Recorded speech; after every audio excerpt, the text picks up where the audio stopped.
चतुर्दशी अमावस्या की भी और चतुर्दशी पूर्णिमा की। अष्टमी नौमी अमावस्या की भी और अष्टमी नौमी पूर्णिमा की। ये वो तिथियां हैं जिन तिथियों में मां नील सरस्वती का स्तोत्र का पाठ कर कर एक शंख पुष्पी पुष्प, एक अपारिजात का पुष्प जलाधारी पर रखकर 7 बार अगर जल का पात्र से जल चढ़ाया जाए और उसी जल को कटोरी में झेल लिया जाए, उस जल को 3 दिन तक लगातार यदि सुबह दोपहर शाम रोज उस बच्चे को देना चालू करिए, उसके हाथ पैर भी काम करना प्रारंभ करेंगे, उसकी बुद्धि भी काम करना प्रारंभ करेगी। जो वो पलंग पर पड़े पड़े राल टपकाता रहता है, उसको लोग कहते हैं कि 18 साल का हो गया और दिमाग केवल 10 साल का है, 5 साल का है, उसमें धीरे धीरे बुद्धि प्रबल होना प्रारंभ हो जाएगी और वो भी एक दिन कार्य करना प्रारंभ कर देगा। जिसको प्रीमेच्योर बच्चे भी कहते हैं। लोग कहते हैं ये बच्चा जल्दी हो गया था, ये बच्चा बीमार पड़ गया था, बचपन में इसको कोई इंजेक्शन ऐसा लग गया था, बचपन में ऐसा हो गया था, बचपन में वैसा हो गया था, गर्भाशय का जल उसके मुख में चले गया था, तो ये बच्चे की ऐसी गति हो रही है। उस बच्चे के लिए अगर आपके आसपास के क्षेत्र में भी कोई बच्चा ऐसा है तो उसको मां नील सरस्वती का स्मरण जरूर कराएं। और अगर आप लोगों के पास में मां नील सरस्वती का स्तोत्र का पाठ ना मिले तो प्रयास करिएगा, मोबाइल पर सर्च कर कर मां नील सरस्वती का स्तोत्र भी निकाल सकते हो। बाजार में से गीता प्रेस गोरखपुर की किताब में भी ला सकते हो, पढ़ भी सकते हो, घर में उसका स्तोत्र का पाठ भी कर सकते हो। मां नील सरस्वती स्तोत्र का स्मरण और बड़े भाव के साथ करें स्मरण। और कोई माताएं कह देती हैं, कोई बच्चा कह देता है मम्मी मुझे याद नहीं होता, याद करता हूं परीक्षा हॉल में जाकर भूल जाता हूं, मैं कुछ पढ़ता हूं बाद में जाके भूल जाता हूं, स्मरण में नहीं रहता। तो उनसे भी निवेदन है, आप मां नील पाठ नहीं पढ़ सकते, स्तोत्र नहीं कर सकते, संस्कृत में नहीं पढ़ सकते, तो मां नील सरस्वती के नाम से अष्टमी नौमी और चतुर्दशी के दिन एक शंख पुष्पी पुष्प को, नीला कलर का जो फूल होता है बेल में लगा होता है, जो शिव जी को अति प्रिय होता है, उस पुष्प को आप जलाधारी पर रख दीजिए। जलाधारी जानते हो ना सब लोग, शिवलिंग पर नहीं, जलाधारी पर रख दीजिए और जल चढ़ाना 7 बार प्रारंभ करिए। बाबा देव अधिदेव महादेव आपको याददाश्तता में प्रवर करेगा। परीक्षा हॉल में जितना तुम याद कर कर गए हो, अच्छी मेहनत कर कर गए हो, तो भूलोगे नहीं, तुम्हारी बुद्धि तीव्र होती चली जाएगी, प्रबल होती चली। सरस्वती मैया कंठ में बैठ गई। क्या भरा था कंठ के अंदर? विष। जिस कंठ में विष भरा है उस स्थान पर मां सरस्वती विराजमान होकर स्वर दे रही थी। माता का विष के कारण पूरा नीला स्वरूप हो गया, पूरा नीला स्वरूप। जैसे शिवजी का एक नाम नीलकंठ महादेव है, नीलकंठेश्वर महादेव। शिव का एक नाम नीलकंठ महादेव है, वो सरस्वती मैया का स्वरूप भी नीला पड़ गया, नीला। महाराज जैसे ही मां सरस्वती सामने प्रकट हुई, कंठ से सम्मुख में आई, पार्वती जी ने देखा कि सरस्वती का तो स्वरूप नीला है। जो श्वेत वस्त्र, श्वेत हंस, श्वेत रूप धारण करती है, आज वो नीली पड़ी हुई है। नीली? पूछा पार्वती जी ने, तुम्हारा ये स्वरूप कैसे हो गया? कहा कंठ में विष था, उस विष की तपन के कारण मेरा ये कलर हो गया, मैं शाम हो गई, मैं नीली पड़ गई, नीली उस विष के। शिव जी प्रकट सामने आए, नील सरस्वती का दर्शन किया और दर्शन कर कर भगवान देव अधिदेव महादेव ने कहा, हे सरस्वती, तुम मेरे कंठ में बैठकर नीली पड़ गई हो, नील पड़ गई। आज से तुम्हारा नाम नील सरस्वती के रूप में पूजा जाएगा। 2 सरस्वती हुई हैं। एक जो ब्रह्मा जी के पास में आप माता ब्रह्माणी के रूप में मां सरस्वती का दर्शन करते हो, कराए आप लोगों ने? फोटो देखा है मां सरस्वती का? जम के तो बोलो, सबने करा है ना? एक सरस्वती माता का वो स्वरूप, और एक मां सरस्वती का वो स्वरूप जो कंठ में रहकर माता का कलर नीला पड़ गया, जिसको मां नील सरस्वती के नाम से पुकारा जाता है। बोल मां नील सरस्वती माता की। जो माता का कलर नीला पड़ गया, मां नीले स्वरूप में हो गई, मां नील सरस्वती। महाराज ऋषि वशिष्ठ जी ने सबसे ज्यादा यदि साधना किसी की करी है तो मां नील सरस्वती की करी है, मां नील सरस्वती। और पूरे भारत में केवल उज्जैनी सांदीपनी ऋषि बाबा की भूमि, महाकाल राजा की धरा एक ऐसी है जहाँ पर पूरे भारत में केवल एक मंदिर ही मां नील सरस्वती का, बाग देवी का मंदिर आज भी उज्जैनी में अवंतिकापुरी में विराजमान है। पूरे विश्व में, पूरे भारत में केवल नील सरस्वती का एक ही मंदिर है जो अवंतिकापुरी में बाग देवी मां सरस्वती का, नील सरस्वती का मंदिर है। आज पूरे भारत केवल एक सरस्वती है जिनका स्वरूप नीला है, जिनकी आराधना ऋषि वशिष्ठ जी ने करी है, जिनकी तप साधना, जिनकी आराधना स्वयं भगवान देवादिदेव महादेव कहते हैं, सुनो हे जगत जननी पार्वती, हे तारा, 10 विद्याओं में से तुम एक विद्या हो और तुमने इस सरस्वती को प्रकट किया है, तुम्हारा ही स्वरूप है। मैं वर देता हूं जो इस नील सरस्वती की आराधना, साधना, स्मरण, स्तोत्र जप करेगा, पाठ करेगा, उच्चारण करेगा, उसको कभी ज्ञान की, कभी बुद्धि की, कभी विवेक की, कभी कमी ना हो, कभी कमी। मेरी जीजियों,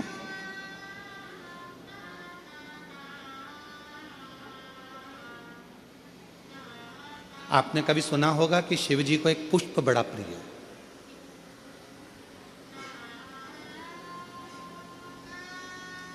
शायद आप लोगों के इधर है कि नहीं हमको नहीं मालूम, पर शिव जी को एक पुष्प बड़ा प्रिय है जिसको शंख पुष्पी पुष्प कहते हैं, जिसको अपारिजिता का पुष्प भी कहते हैं।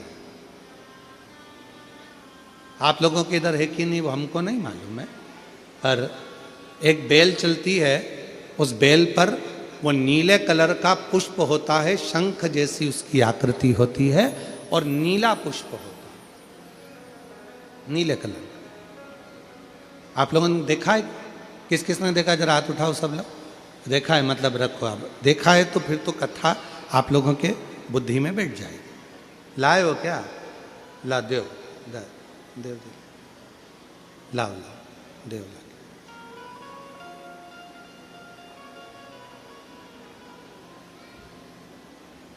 हाँ लिया लिया, आ जाओ आ जाओ।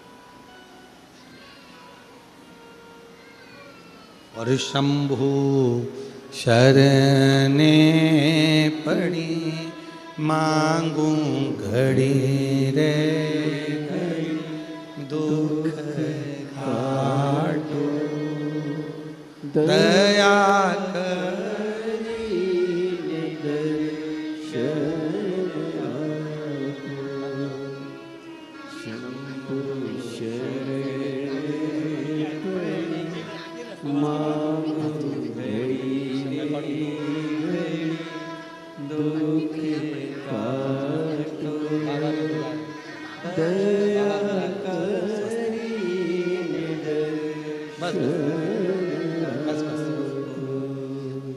एक ऐसा नीला कलर का पुष्प होता है, देखो छोटा है थोड़ा हमारे हाथ में, ये फूल का बेटा है, ठीक है, पूरा फूल नहीं है, ठीक है, फूल का बेटा है ये छोटा सा। अच्छा दिख रहा है? काय आस्था वालों दिखाओ तो सही, दिखाओ जरा बाजू में, और थोड़ा सा पास कर दो तो सबको नजर आ जाएगा। ठीक गया? शंख पुष्पी, अपारिजात भी बोला जाता है इसको, ठीक है। हर हर विराजो विराजो। तो एक पुष्प अपन कहते हैं, हमारे भगवान देवादिदेव महादेव को, भगवान शंकर को बड़ा प्रिय है ये पुष्प। आप किसी से पूछा जाए, आप कह रहे हो कि शंकर भगवान को ये नीला फूल, ये शंख पुष्पी भगवान शिव को इतनी प्रिय क्यों है, भगवान शंकर को इतनी प्रियता क्यों है, कोई से पूछे तो वो बताए चाहे ना बताए, पर शिव महापुराण का संवाद कर रहा है। कंठ में स्वयं मां जगत जननी ने 10 विद्या में से एक मां को याद किया, और मां तारा का एक स्वरूप मां सरस्वती के रूप में विराजमान हो गया। कंठ में रहने से विष की तपन के कारण, कंठ में रहने से विष की तपन के कारण उनका स्वरूप नीला पड़ गया। और जब उनका स्वरूप नीला पड़ गया तो भगवान देवादिदेव महादेव ने कहा, सुनो पार्वती, संसार के लोग, भूमंडल में रहने वाला यदि कोई भी मानव जिसकी विवेकता, बुद्धि, विचार, सोच, ज्ञान थोड़ा सा भी अगर उसमें कम है, तो वो नील सरस्वती का यदि आवाहन करे, माँ नील सरस्वती स्तोत्र का पाठ करे, माँ नील सरस्वती की स्मरण करे, तो उसकी विवेक, उसकी बुद्धि तीव्र होती है, श्रेष्ठ होती है। और सुनो पार्वती, यदि मान लो कोई मान नील सरस्वती का स्तोत्र का पाठ नहीं कर पाए, आराधना नहीं कर पाए, साधना नहीं कर पाए, स्मरण ना कर पाए, अगर कोई बच्चा एक शंख पुष्पी पुष्प को समर्पित कर कर जलाधारी पर, और 1 लोटा जल यदि वो समर्पित करता है, और उस जल का आचमन कोई बच्चा नित्य प्रति करता है, तो वो बच्चा धीरे धीरे विद्वत्ता धारण करता ही जाता है। जो याद करता है वो भूलता नहीं। ये मां नील सरस्वती की कथा है। 2 सरस्वती का दर्शन आपको और हमको होता है, 2 सरस्वती का स्मरण आप और हम करते हैं। एक सरस्वती जो स्वयं श्वेत वस्त्र धारण करी है, हंस पर बैठी हैं, और बड़े आनंद के साथ में माँ सरस्वती का सुंदर स्वरूप है। पर एक सरस्वती ऐसी हैं जो नीला उनका स्वरूप है, और नील सरस्वती के रूप में उनकी पूजन होती है। माँ नील सरस्वती महाराज,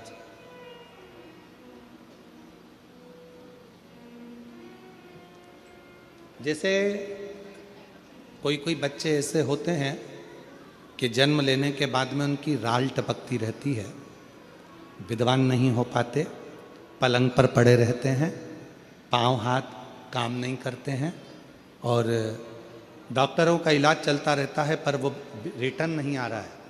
ये इनको बढ़ाओ ना। बच्चों की मुख से राल टपकती रहती है, विद्वत्ता नहीं रहती, माइंड थोड़ा सा कमज़ोर होता है, और शरीर भी उनका थोड़ा शिथिल रहता है शरीर। तो कई लोग कह देते हैं कि ये बच्चा थोड़ा जल्दी जन्म ले लिया, इसलिए ऐसा हो गया, प्रीमेच्योर हो गया, ऐसा हो गया, वैसा हो गया।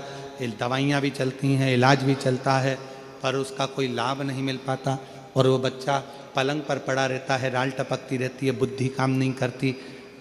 छोटे छोटे, भले वो 20 साल का हो गया, पर 8-10 साल के बच्चों जैसी उसमें विवेकता होती है, बुद्धि होती है।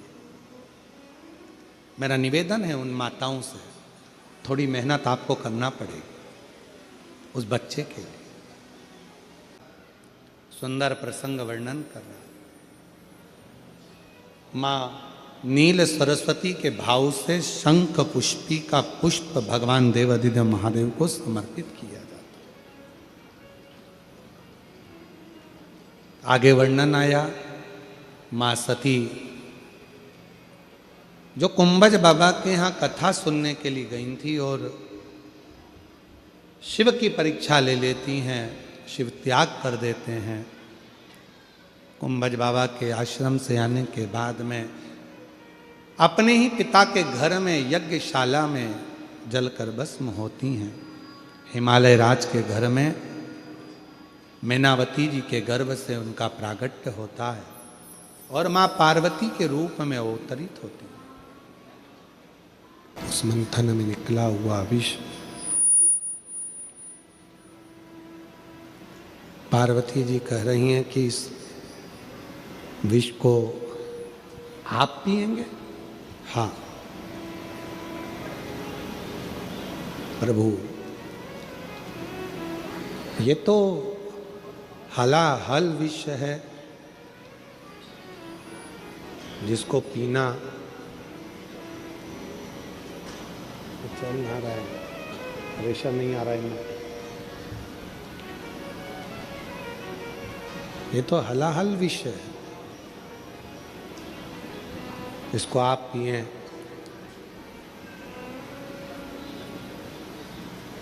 ये श्रेष्ठ नहीं है। भगवान देवाधिदेव महादेव ने पार्वती जी को समझाया कि पार्वती, अमृत पीने वाला श्रेष्ठ नहीं जितना विष पीने वाला। जो बुराइयों को, दूसरों के अपशब्द को, दूसरों के तानों को, दूसरों के आड़े टेढ़ी बातों को भी जो पचा ले, वो संसार में कोई साधारण नहीं हो सकता। इसलिए अमृत पीने वाले को देवता कहते हैं, देव कहते हैं, और विष पीने वाले को देव अधिदेव महादेव कहते हैं। विष पी गए,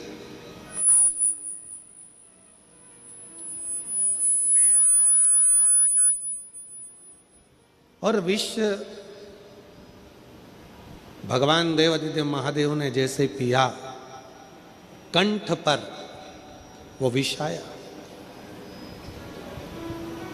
गले में वो विष आया।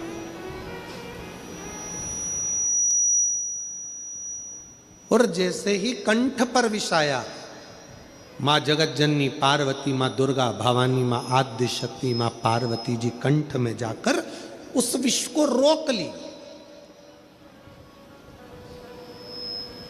उस विष को माँ पार्वती जी ने रोक लिया।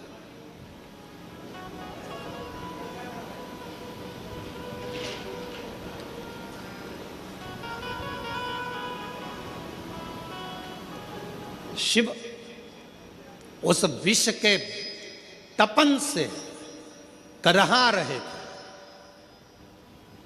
देखिएगा जरा, बहुत ध्यान देने वाली कथा है। लंका का राजा रावण कैलाश पर्वत उठाने के लिए गया था। हाथ भगवान देव अधिदेव महादेव का पर्वत कोई उठाना साधारण नहीं है। अहंकार के वश उठा रहा था, इसलिए नहीं उठा। अगर प्रेम के वश उठाता तो लंका के राजा रावण के हाथ में भी कैलाश चला जाता।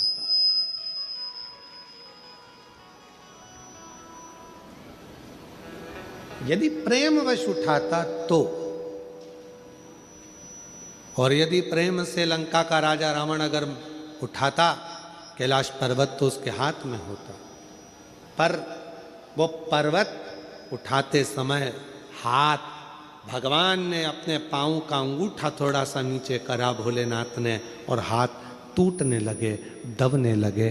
तब रावण ने भगवान शिव को पुकारा।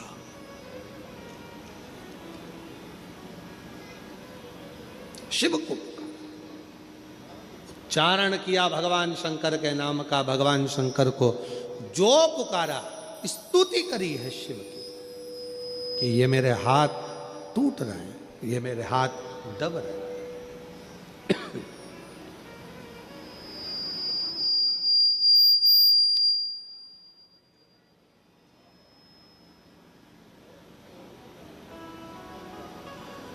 भगवान से प्रार्थना कर रहे हैं, निवेदन कर रहे हैं कि गलती हो गई जो मैंने अहंकार के वश आपको उठाया, अहंकार वश। ध्यान देना, थोड़ा सा एक बहुत सुंदर प्रसंग यहां वर्णित होता है। मेरी जीजियों, मेरे जीजाओं, मेरी बेटियों, बेटाओं, मेरी माताओं, मेरे बुजुर्ग माँ बाप, जितने भी यहाँ कथा में बैठे हैं उनको मैं नमन कर कर कहूँगा। और जितने आस्था चैनल के माध्यम से पूरे विश्व में, पूरे देशों में, विदेशों में बैठकर इस पवित्र कथा का जो लाभ ले रहे हैं, उनसे भी निवेदन करूँगा कि मेरे शिव को पाने के लिए दिखावे की जरूरत नहीं पड़ती है। मेरे शिव को पाने के लिए बहुत आडंबर की जरूरत नहीं पड़ती है। मेरे शिव को पाने के लिए बहुत अहंकार की जरूरत नहीं पड़ती है। शिव पुराण कहती है मेरे शिव को पाने के लिए केवल प्रेम का एक लोटा जल चढ़ जाए तो मेरे शंकर प्रसन्न हो जाए। केवल प्रेम का एक लोटा जल सारी समस्या का हल। एक लोटा जल प्रेम का, वात्सल्यता का, स्नेह का, करुणा का, शक्ति भक्ति के साथ आप शिव जी को चढ़ाइए। शिव को तुम्हारे शक्ति से भी मतलब नहीं, शिव जी को भक्ति से मतलब, भक्ति से।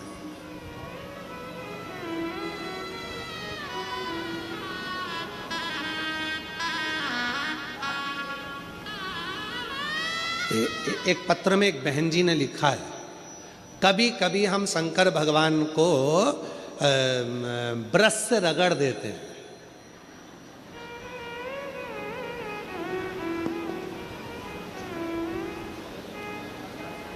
भगवान भोलेनाथ जी भी सोचते होंगे किसके हाथ में आ गया।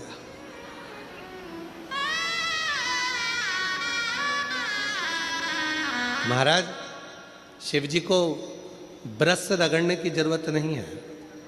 फिर किसी ने कहा कि हम भोलेनाथ जी को जब काले पड़ जाते हैं तो हम उन पे नींबू लगा के रगड़ देते हैं। ना ना, नहीं,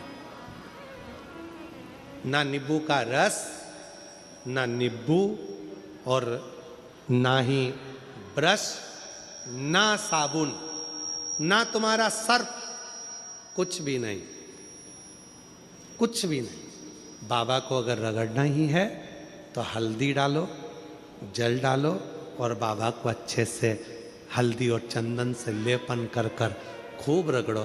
कौन मना कर रहा है? जरूरी नहीं कि सर्फ, साबुन या ब्रश लगाओगे या बहुत नींबू का रस लगा के उनको रगड़ोगे तो ही साफ होंगे। ना ना, प्रेम,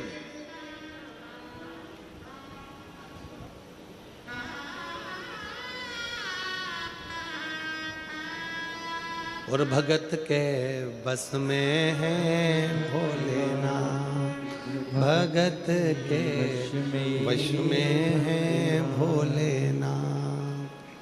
भगत बिना ये कुछ भी नहीं है, भगत बिना ये कुछ भी नहीं है। भगत गैन की जान, भगत के वश में है भोलेनाथ, भगत। प्रेम। लंका के राजा रावण ने अहंकार रखकर कैलाश पर्वत को उठाना चाहा, हाथ दब गए। 20 भुजा का बल, हजारों हाथों का बल लंका के राजा रावण ने लगा दिया तो भी उठा नहीं पाए। अगर उठा नहीं था प्रेम के बल पर उठा लेते, उठ जाते। प्रेम के बल पर।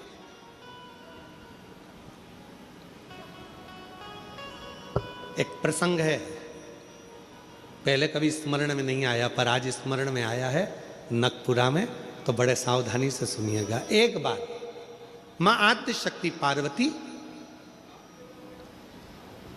अपनी सखी गजमुखी के पास गई। क्या नाम था उनकी सहेली का? गजमुखी। जम के बोलो, गजमुखी। उनकी सखी गजमुखी के पास गई। ध्यान देना थोड़ा सा। एक शिवजी के गण नंदी और एक पार्वती जी की सहेली गजमुखी। कहते हैं शंकर भगवान के गण नंदी इतने सुंदर थे, इतने सुंदर थे कि उनको देखकर अप्सराएं भी उनकी ओर आसक्त हो जाती थी। इतने सुंदर थे, इतने सुंदर। तब बाबा देवादिदेव महादेव की आराधना में नंदी लग गए। शिवजी ने कहा वर मांगो तुमको क्या चाहिए, तो कहा कि मेरा मुख बदल दो, मुझे ये मनुष्य का चेहरा नहीं चाहिए। क्यों? अगर ये चेहरा रहेगा तो लोग मेरी ओर आसक्त होंगे और मैं आपकी भक्ति नहीं छोड़ना चाहता, इसलिए मुझे ये चेहरा हटाकर आप नंदी का चेहरा लगा दीजिए और मुझे आपका शिष्य बना दीजिए। दूसरे नंबर पर है माता पार्वती जी की सहेली गजमुखी। इतनी सुंदर थी, इतनी सुंदर थी, इतनी सुंदर, जो आज के ज़माने में दिन भर इंस्टाग्राम पर और फेसबुक पर और ना जाने कौन कौन से वो सोशल मीडिया पे आप जितनी भी सुंदर सुंदर कहते हो ना, कितनी सुंदर, कितनी सुंदर, ये सब जितनी दुनिया की सुंदरता है पार्वती जी के साथ रहने वाली एक उनकी सखी गजमुखी के चरणों की धूल के बराबर है। चरणों की धूल के बराबर। इतनी सुंदर थी गजमुखी। एक दिन गजमुखी आई पार्वती जी के पास। गौरा, गौरा, गौरा। गौरा ने कहा क्या बात है, क्या हो गया? एक वर चाहती हूं तुमसे। क्या वर है? बस मैं चाहती हूं कि जब भी मैं तेरे साथ चलूं पूरी दुनिया की दृष्टि केवल तुझ पर रहे, मुझको कोई ना देखे, ऐसा वर चाहिए। पार्वती जी ने कहा इतनी स्त्री की सुंदरता तो उसके चेहरे से ही होती है और तू ऐसा वर मांग रही? नहीं नहीं नहीं, मुझे बस तू वर दे दे, ऐसा वर दे दे। पार्वती जी ने कहा तुझे जो अच्छा लगे वो प्राप्त कर ले, मुझे हाथी का मुख लगा दे। हाथी का, ठीक है। गजमुखी हो गई पार्वती जी, बहुत सुंदर थी।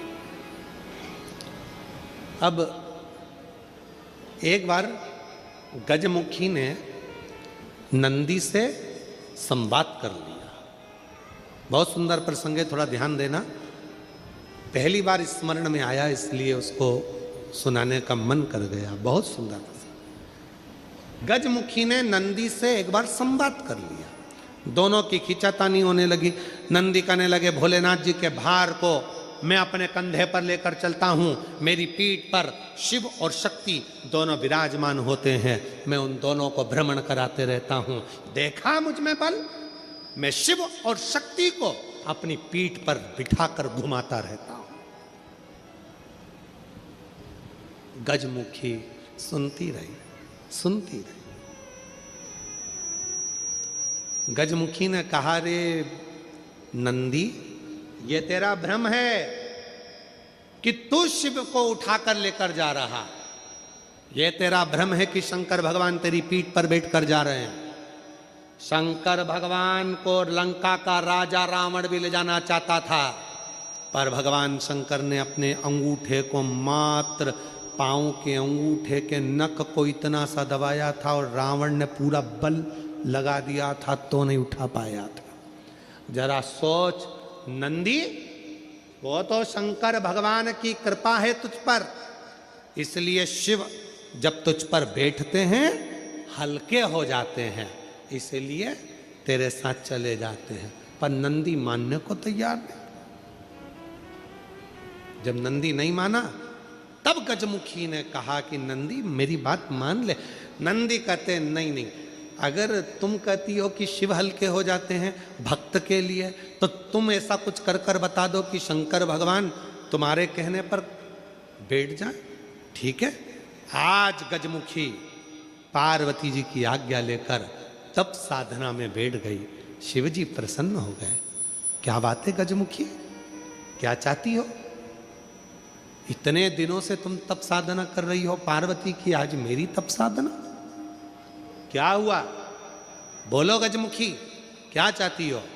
गजमुखी ने एक बेलपत्र का पत्ता दिया और बाबा भोलेनाथ जी से कहा, बाबा मेरा निवेदन है, इस पत्ते को मैं हवा में उड़ाऊंगी, आप उस पत्ते पर क्या बैठ जाओगे? शंकर भगवान बोलने लगे, अकेला बैठूं या पार्वती को भी बिठाऊं? गजमुखी बोली, इतने से पत्ते पर पार्वती भी बैठ जाएगी? शिव जी बोले, पार्वती को बिठाऊं साथ में गणेश जी को भी बिठाऊं कि रिद्धि सिद्धि को भी बिठाऊं? गजमुखी ने कहा, इतने से पत्ते पर गणेश रिद्धि सिद्धि बैठे। शिव जी बोले कि कार्तिकेय को भी बिठा लूं कि अशोक सुंदरी को भी बिठा लूं कि जया विशारा सामरी बारी दौतली देव सबको बिठा लूं? इतना बड़ा परिवार सब बैठ जाएगा? इतने में शिव जी बोले कि भगवान विष्णु और लक्ष्मी को भी बिठा लूं क्या? कहा विष्णु लक्ष्मी, तू कहे तो ब्रह्मा ब्रह्माणी को, ब्रह्मा ब्रह्माणी, इंद्र इंद्राणी, 33 कोटि देवता इस पत्ते पर बिठा देता हूं, बोल गजमुखी। गजमुखी मुस्कुराकर बोली, ये सब तो नहीं, केवल आप बैठ जाइए।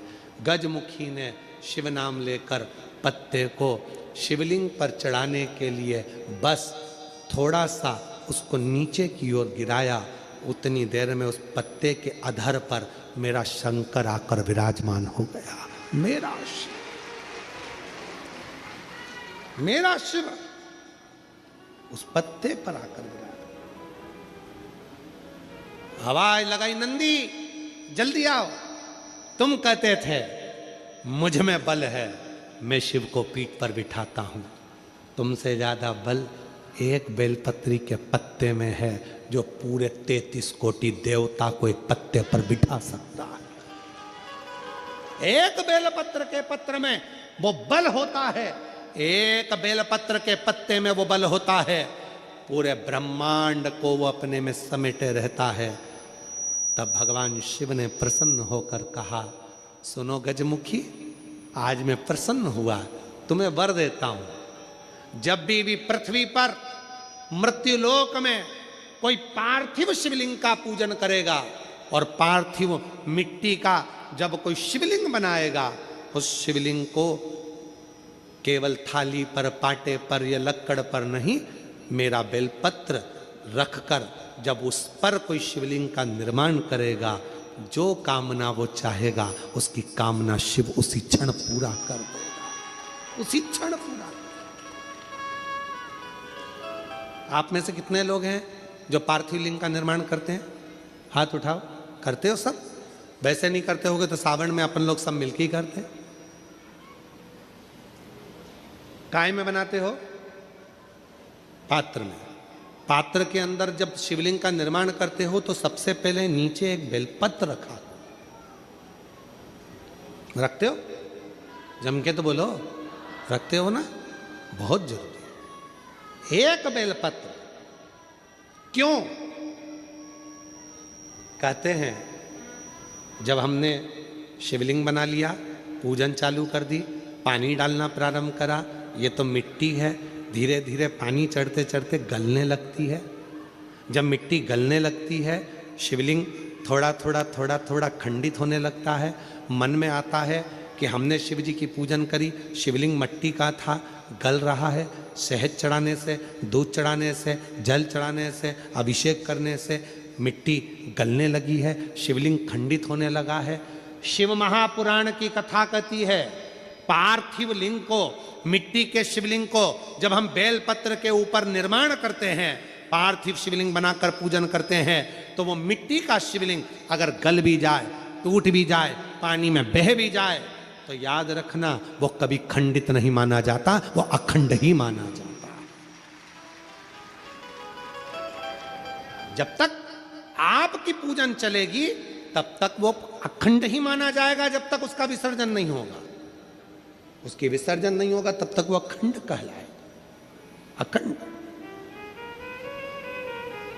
अब कई लोग कहते हैं गुरुजी वो पानी में हमने रखे वो पानी चढ़ाते ना, वो उसमें छेद हो जाता, वो पूरा गल जाता। गलने दो ना, बेलपत्री पर है ना, बेलपत्र पर है ना, तो क्या चिंता। अखंड है, अखंड। कितना सुंदर कहा है शिव महापुराण के अंदर।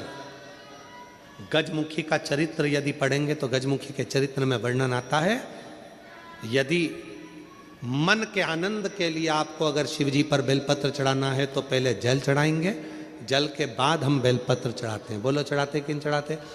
पर जब कोई विशेष कोई व्यक्ति बीमार पड़ गया, रोग से ग्रसित हो गया, बहुत बड़ा उसके साथ में दुख आकर खड़ा हो गया, बहुत बड़ी तकलीफ में वो घिर गया, कोई एक्सीडेंट हो गया, कोई तकलीफ में पड़ गया है, बहुत ज्यादा तकलीफ में आ गया, तो क्या करा जाता है। फिर पहले जल नहीं, पहले चढ़ता है बेलपत्र, उसके बाद चढ़ता है जल। क्यों? बाबा वो बीमार पड़ा है, आप इसको जैसे जल को झेलोगे उस बीमार व्यक्ति को झेल लेना, कुछ होने मत देना शंभू, उसको संभाल लेना।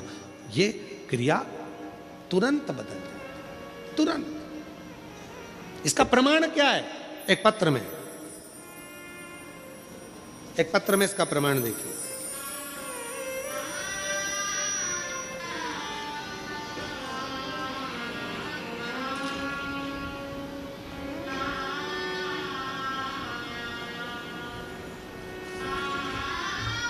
अर्चना कुमारी, पति का नाम अखिलेश सिंह,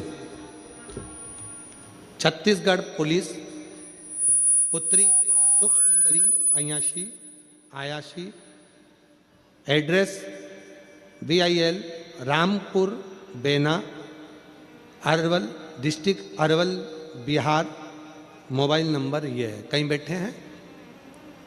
कहीं बैठे हो तो हाथ हिलाइएगा, हाथ हिलाइएगा अगर कहीं बैठे। आप ही हैं क्या? ठीक ठीक ठीक है, हाथ हिला दो एक बार।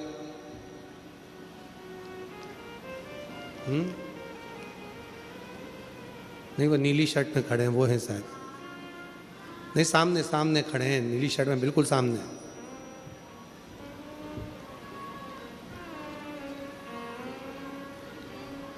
हाँ यही है, हाथ हिलाइए एक बार वापस। ठीक है, दिख गए, आ जाइए।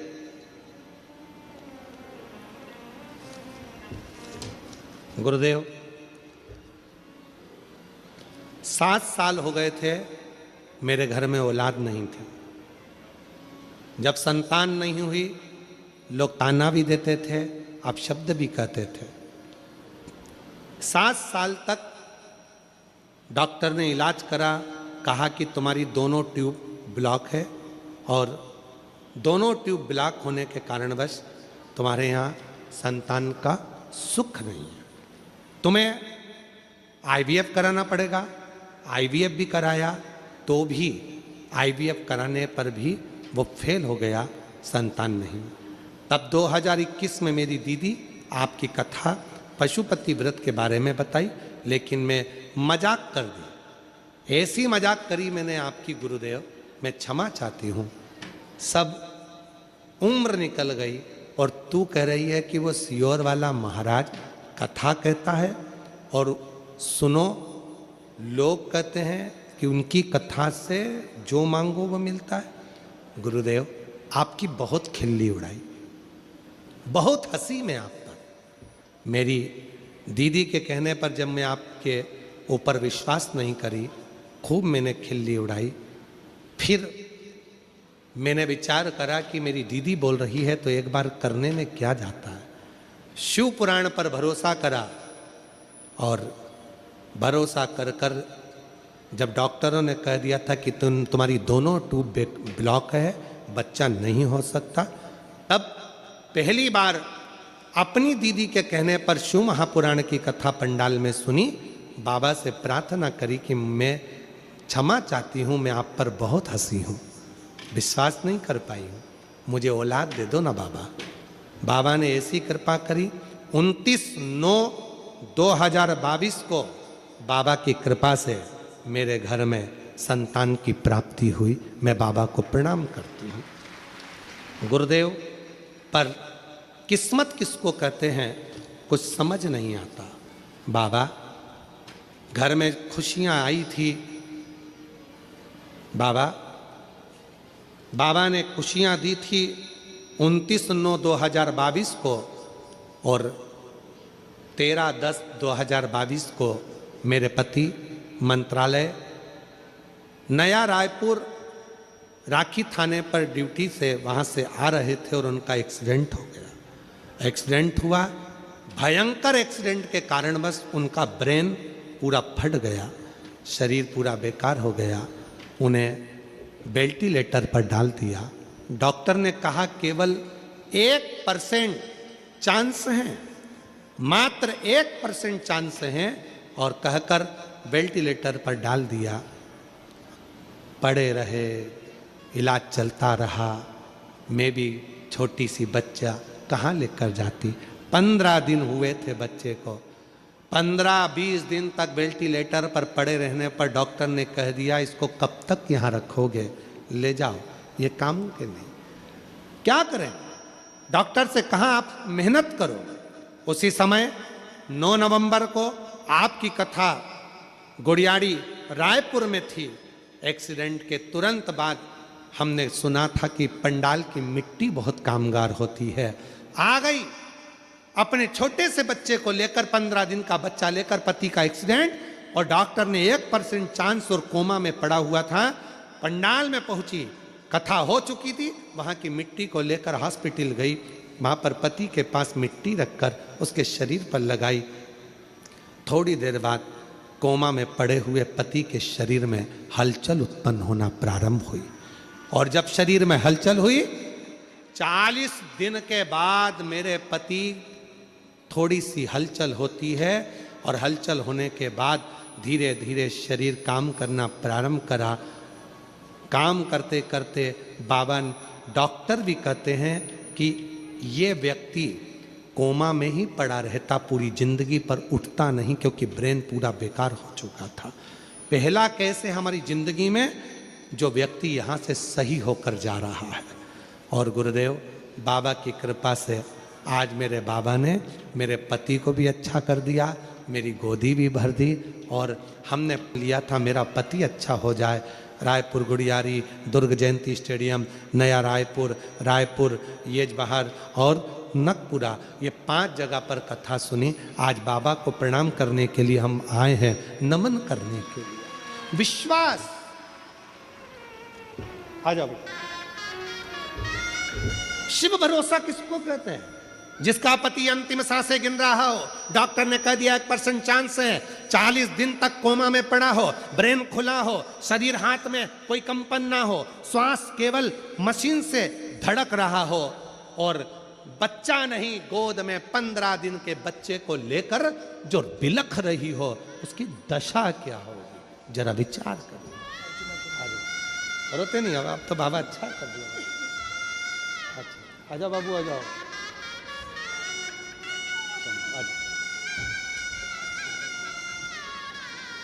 ये शिव की कृपा से दोनों नशे ब्लॉक, यूट्यूब जो ब्लॉक, डॉक्टर ने कह दिया बच्चा नहीं हो सकता, और बाबा ने बच्चा दिया। आखिरी में विश्वास नहीं था दीदी पर, तो थोड़ा हंसी, बाबा ने परीक्षा ले ली, और पति का ऐसा एक्सीडेंट हुआ, मंत्रालय में नौकरी, पुलिस विभाग में, और पूरा ब्रेन पूरा डैमेज, नहीं हिल सकते, कोमा में चले गए, 40 दिन तक पड़े रहे। तब आखिरी में बच्चे को लेकर कथा के पंडाल में 15 दिन का बच्चा लेकर पहुंच गई।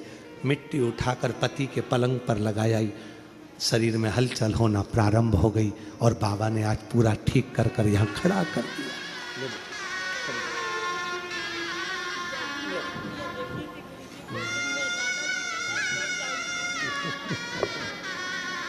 अब ले वापस।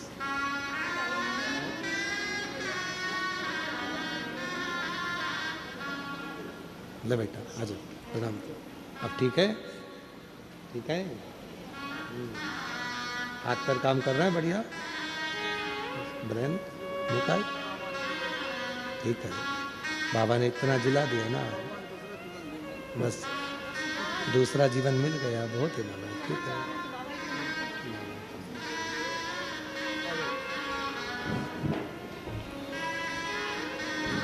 हे त्रिपुंडधारी, है त्रिशूलधारी, हे त्रिपुंडधारी, हे त्रिशूलधारी। महादेव नमन चरणों में स्वीकार कीजिए, सबका किया है मेरा भी उद्धार कीजिए, उद्धार कीजिए, है त्रिपुंडधारी, है त्रिशूलधारी। मेरी जीजियों, ये दुनिया की दृष्टि में केवल शिव पुराण की कथा है। ये दुनिया की दृष्टि में लोगों को लगता है सियोर वाला बाबा आता है, कथा सुनाकर चले जाता है, पर जिसने पंडाल की महत्वता को जान लिया, जिसने कथा के पंडाल की मिट्टी की महत्वता को जान लिया, जिसने शिव महापुराण की महत्वता को जान लिया, बाबा ने उसका हाथ पकड़ लिया। सोचो उस महिला से जो 15 दिन की बच्ची को गोदी में लेकर कथा के पंडाल में दौड़ी होगी, जब डॉक्टर ने कह दिया होगा कि 1% चांस, 99% शरीर जा चुका है, चला गया, कुछ भी नहीं है शरीर, कुछ भी नहीं। वो तो नौकरी कर रहे थे, सर्विस कर कर घर आ रहे थे। इसने, उसके भी मन में उत्साह था कि मेरे घर में बच्चा हो गया इतने सालों के बाद, और नौकरी कर कर और घर आ रहे, सर्विस में, पुलिस विभाग में नौकरी, और आ रहे घर, और एक्सीडेंट को योग संजोग, किसको, किसका भरोसा। वो बोल रहा है मेरे को मेरा दूसरा जीवन मेरे भोलेनाथ ने मुझे दे दिया, दे दिया। किसका भरोसा, किसके आश्रित। और फिर निवेदन करूं मेरी बहनों, मेरी जीजियों, जीजाओं, मेरी बेटियों, बेटाओं, मेरे भाई, मेरी बहन, मेरे बुजुर्ग माँ बाप, याद रखना, ये कुबरेश्वर धाम से चलकर ये शिवपुराण अगर तुम्हारे क्षेत्र में आई है तो तुम्हें कुछ देने के लिए आई है, कुछ लेने के लिए नहीं, कुछ देने के लिए। 5 दिन झोली पसार कर उसको नमन कर कर, प्रणाम कर कर, दिल से उससे प्रार्थना कर कर, उससे अपने मन की बात कहकर सब कुछ प्राप्त कर सके। मिलता रहेगा आपको जो कुछ भी चाहिए, जो कुछ मिलता रहेगा आपको जो कुछ भी चाहिए। ये उस पर भरोसा, उसकी दृढ़ता, उसका विश्वास आपके भीतर हो। महाराज, जब आप प्रसन्न रहें तो पहले जल चढ़ाएं, बेलपत्र चढ़ाएं, पर यदि घर में तकलीफ है, दुख आ गया, कोई बहुत बड़ी घटना हो गई, घात लग गई, तब उस समय पर जल पहले नहीं, पहले बेलपत्र चढ़ाओ शिव जी पर, फिर जल चढ़ाओ। जब आप बेलपत्र चढ़ाएंगे उसके बाद जल चढ़ाएंगे तो वो बेलपत्र आपके घर में जो तकलीफ है, कोई हॉस्पिटल में पड़ा है, दुखी है, उसको वो झेल लेता है, फिर उसको भटकने नहीं देगा। बाबा उसको ठीक कराकर भेज ही देगा अपने घर की ओर, उसको संभाल लेगा, संभाल लेगा। विश्वास की पूर्णता, भरोसे की पूर्णता शिव कथा कह रही है। भगवान शंकर का पवित्र चरित्र कह रहा है।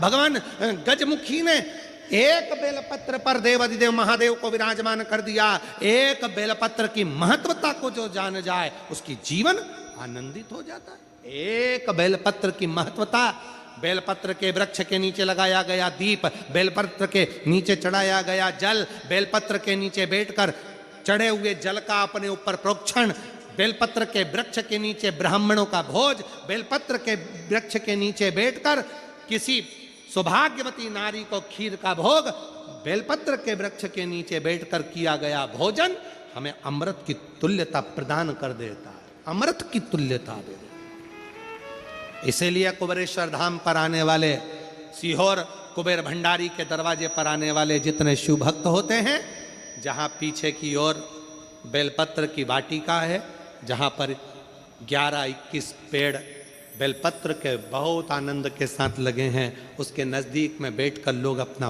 भोजन बड़े भाव से ग्रहण करते हैं, भाव से वहाँ बैठकर। हाँ, ये जरूर है कि अभी कुबेरेश्वर धाम पर थोड़ा काम चल रहा है, तो बट वृक्ष के उधर भी काम चल रहा है और साथ में जहाँ बेल वाटिका है वहाँ भी काम चल रहा है, तो लोग कम पहुँच पाते।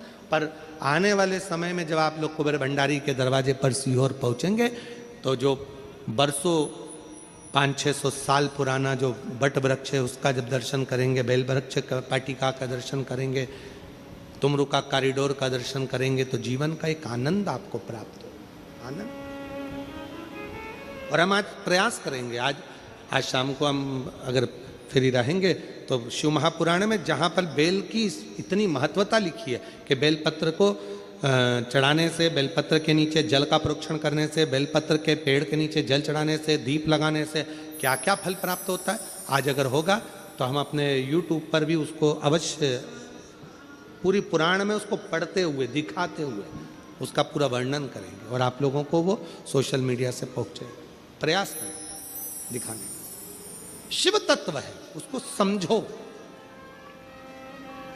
कथा चल रही है मंथन की, और बड़ी विशालतम कथा है मंथन की, जिस जरूरी नहीं कि हमारा शरीर अमर हो, हमारा शरीर रहे तो हम अमर माने जाएंगे।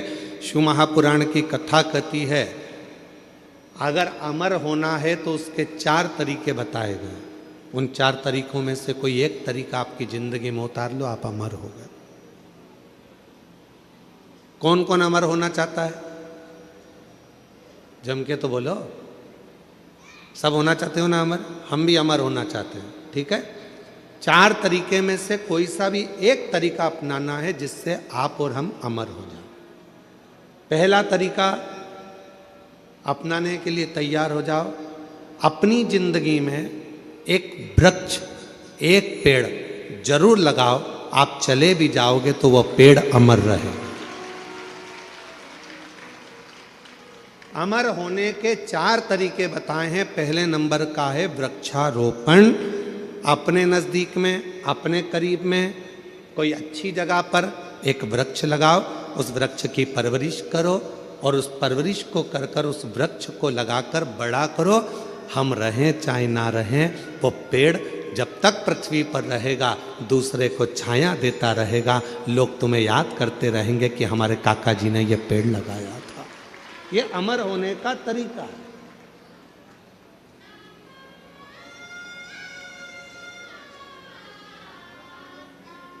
इसलिए अब की बार जो शिवरात्रि आ रही है फरवरी के महीने में, महाशिवरात्रि, उस शिवरात्रि का हमने नाम दिया है ग्रीन शिवरात्रि। ग्रीन शिवरात्रि का मतलब है कि अभी तक अपन ने शंकर जी को जल चढ़ाया, शिव जी की पूजन करी। इस वर्ष 2026 में महाशिवरात्रि के दिन सबको एक एक वृक्ष लगाना है, बेलपत्री का पौधा लगाना है, उसकी परवरिश करना है, उसको बड़ा करना है, जिससे आप और हम रहें चाहे ना रहें, पर वो बेलपत्री का वृक्ष जब बड़ा हो उसकी पत्तियां टूटकर शिव जी को समर्पित हों और हमारी यह पृथ्वी पूरी हरी भरी हो और लोगों को ऑक्सीजन की ज़रूरत ना पड़े, वेंटिलेटर की ज़रूरत ना पड़े, हमारा पूरा देश फिर ग्रीन हो, हरा हो और हरा भरा। इसलिए अमर होने के 4 तरीके बताए। पहले नंबर पर है वृक्ष लगाओ और वृक्ष लगाने की प्रेरणा दो। दूसरे नंबर पर अमर होने का दूसरा साधन बताया। अमर होना चाहते हो तो दूसरा तरीका है, अपने बच्चे को जैसे पढ़ाते हो वैसे ही कोई गरीब का बच्चा जिसको अच्छी एजुकेशन की ज़रूरत है और उसके पास पढ़ने का पैसा नहीं है, अपने पैसे से उस बच्चे को धीरे धीरे पढ़ाना चालू करो। जब वो किसी अच्छे ओहदे पर जाकर बैठ जाएगा, समझ लेना कि आप अमर हो गए, आपकी जिंदगी अमर हो गई, आप अमर हो गए।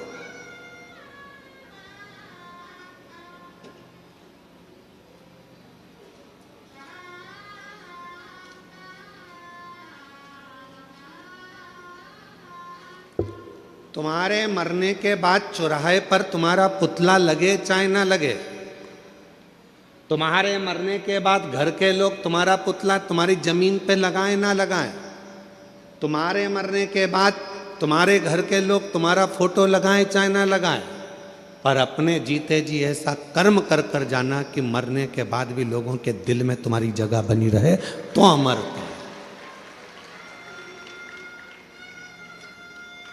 तो आप अमर हो, वरना अमरता का। तीसरे नंबर पर बताया कि हृदय की मिठास, प्रेम लुटाते चलो, प्रेम देते चलो, अमर। वो एक गीत की लाइन है ना, वो राह में आए जो दीन दुखी, राह में आए जो दीन दुखी, सबको गले से लगाते चलो। ये माइक की गंगा नहीं चल रहा है, बहाते चलो, प्रेम की गंगा बहाते चलो, प्रेम की गंगा बहाते चलो। ज्योत से ज्योत जलाते चलो,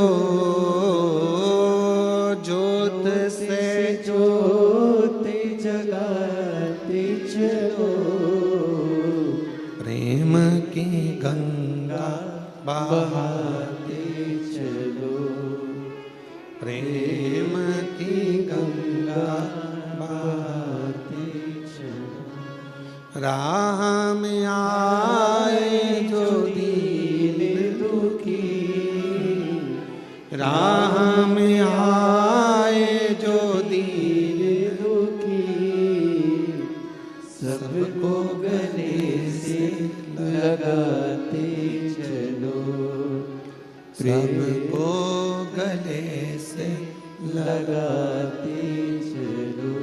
तीसरा साधन है, अपने व्यवहार को मीठा रखिए, प्रेममय रखिए, स्नेहमय रखिए, अच्छा रखिए, व्यवहार श्रेष्ठ रखिए। और चौथा साधन बताया, अमर होने का चौथा साधन, अपने बच्चों को अच्छा संस्कार देकर चलिए।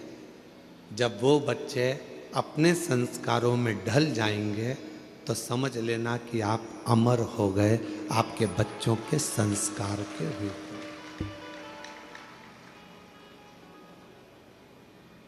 कौन कौन अमर होना चाहता है, बोलो, हाथ उठाओ जल्दी से। होना चाहते हो अमर? 4 साधन में से कोई सा एक साधन ढूंढिएगा। या तो पेड़ लगाइए, या किसी बच्चे को शिक्षा अध्ययन कराइए, या अपने व्यवहार को सुधारिए, या अपने बच्चों को ऐसा संस्कारवान बना दो कि आप चले भी जाओ तो आपके बच्चे संस्कारित रहेंगे, तो आप अमर की अमर रहोगे। आपको कोई भूलेगा नहीं, लोग आपको याद करेंगे। इनके माता पिता भी संस्कारित थे तो बच्चा भी संस्कारित, इनके माता पिता में ये संस्कार था तो बच्चे में ये संस्कार, ये अमरता है, ये अमर हो गया, ये अमर। और करो प्रयास जीवन में अमर होने का। अमीर बनना सरल है पर अमर होना कठिन है। पर शिव महापुराण की कथा कहती है अमर होना भी सरल है। जिसने इन चार में से कोई एक बात को अपनी जिंदगी में उतार लिया तो समझ लो कि वो अमर हो गया, वो अमर हो गया।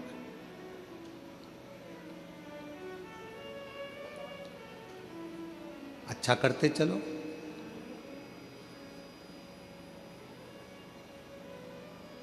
राह में आए जो दीन दुखी,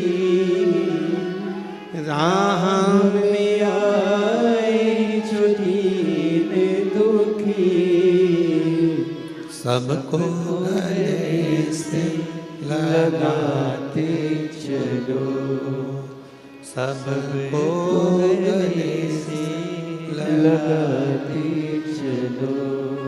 सबको स्नेह दीजिए, सबको प्रेम दीजिए, सबको करुणा कीजिए, सब पर वात्सल्यता रखिए।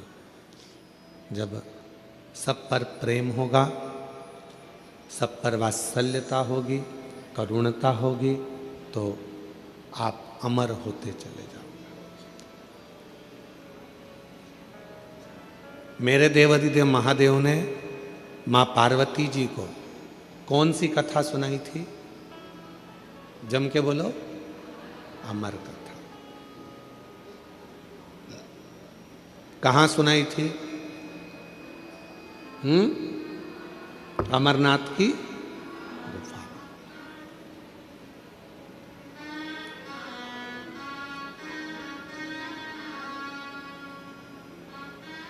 सर्प को सुनाई थी क्या? जम के बोलो, नहीं। चंद्र को सुनाई थी? नंदी को? नहीं। मेरे भगवान देवाधिदेव महादेव ने अमर कथा सुनाई तो केवल मां आद्य शक्ति पार्वती को सुनाई।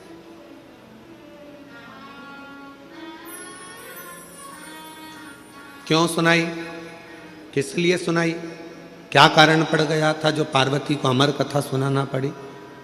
उसका केवल एक कारण था, यह आद्य शक्ति पार्वती जगत की मां है, और मां यदि अमर हो गई तो ये राष्ट्र को अमर होने में कोई दिक्कत नहीं आएगी।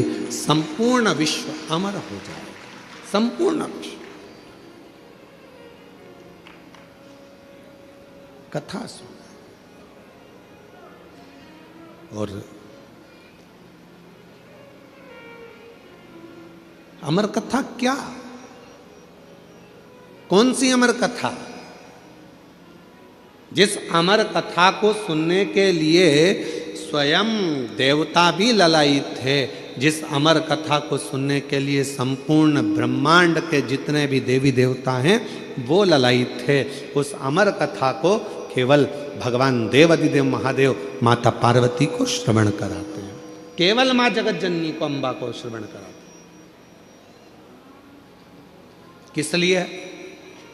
क्योंकि शिव चाहते हैं कि पार्वती इस कथा को सुन ले, और अगर जगत की मां, एक नारी, एक स्त्री जब इस कथा को सुनती है तो वो अकेली उस कथा को अपनी जिंदगी में धारण नहीं करती, वो प्रसाद के रूप में उस कथा को जनमानस में पहुंचा देती है, पहुंचा देती। हमसे लोग कहते हैं, क्यों गुरुजी आपकी कथा में पुरुष लोग कम आते हैं, माताएं ज़्यादा आती हैं, जीजियाँ ज़्यादा आती हैं, स्त्रियाँ ज़्यादा आती हैं, उसका कारण क्या है? हमने कहा कथा की जरूरत भी पुरुष से ज़्यादा स्त्री को है। क्यों? उसको राष्ट्र का निर्माण करना है, उसको अपने बच्चों को संस्कारित करना है, उसको अपने बच्चों को पढ़ाना है, लिखाना है, विद्वान बनाना है, उसको अपने बच्चों को ज्ञान उपदेश देना है। तो कथा की जरूरत स्त्री को ज्यादा। फिर किसी ने कहा आप स्त्रियों की इतनी तारीफ करते हो, आप महिलाओं की इतनी तारीफ करते हो, तो स्त्रियां रोती क्यों हैं? जरा जरा सी बात आती है और वो रोने बैठ जाती हैं, रोती क्यों है? हमने कहा उनको रो लेने दो, वो अच्छा है। अगर रोएगी नहीं तो रुद्र हो जाएगी, इसलिए उसका रोना भी जरूरी है, उसका रोना जरूरी है। बेटे की गोद, बेटे को बीमार होता हुआ देखेगी, आंख से आंसू बहेंगे। पति को रोगग्रस्त देखेगी, आंख से आंसू बहेंगे। बेटी के ऊपर कोई भी तकलीफ आएगी, आंख से आंसू बहेंगे। परिवार में अगर किसी ने कुछ कह दिया, आंख से आंसू बहेंगे। किसी ने कुछ कहा, आंख से आंसू बहेंगे। पति ने कुछ कह दिया, आंख से आंसू बहेंगे। क्यों रोती है स्त्री? तो कहा उसके रोने दो, क्योंकि उसके रुदन में उसका भीतर का रौद्र स्वरूप बह जाता है। अगर स्त्री रोती नहीं है फिर वो रौद्र बन जाती है, और ऐसी रौद्र बनती है कि फिर वो किसी को देखती तक नहीं है, जैसे भद्र काली माँ अम्बा जगदम्बा काल का बन जाती है।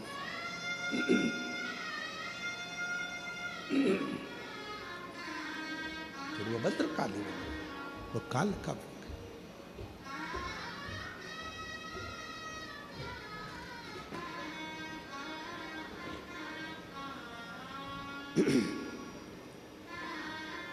भद्रकाली कालिका का स्वरूप उसका हो जाता। आपने देखा मां काली का चरण किस पे रखा हुआ है? बोलो, जम के बोलो। नीचे कौन सोए? जम के बोलो जरा। बाबा भोलेनाथ। क्यों? मां जगत जननी अपना रौद्र रूप धारण कर ली थी, और क्रोध का रौद्र रूप मां जगत जननी ने ऐसा धारण कर लिया था, ऐसा रुद्र धारण कर लिया था कि वो फिर आखिरी में शिव को भी नहीं देख पाए, भगवान शंकर को भी नहीं जान पाए, शिव को भी नहीं पहचान।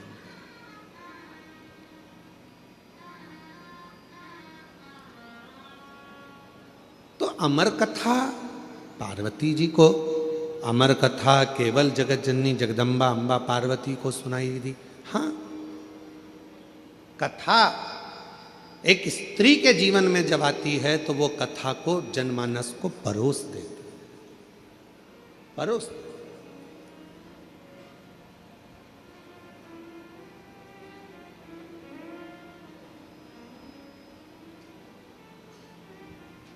दुनिया में केवल एक स्त्री ही ऐसी है, महिला, एक नारी ही ऐसी है, जब सब खा लेते हैं तब आखिरी में वो खाने बैठती है, भोजन करने बैठती है। जो मिल गया उसमें भी उसकी तृप्ति होती है, नहीं मिला उसमें भी उसकी तृप्ति होती है। दूसरे को खाता हुआ, प्रेम से भोजन करता हुआ देखकर वो संतुष्ट हो जाती है, वो संतुष्ट हो जाती है। एक नारी, एक स्त्री।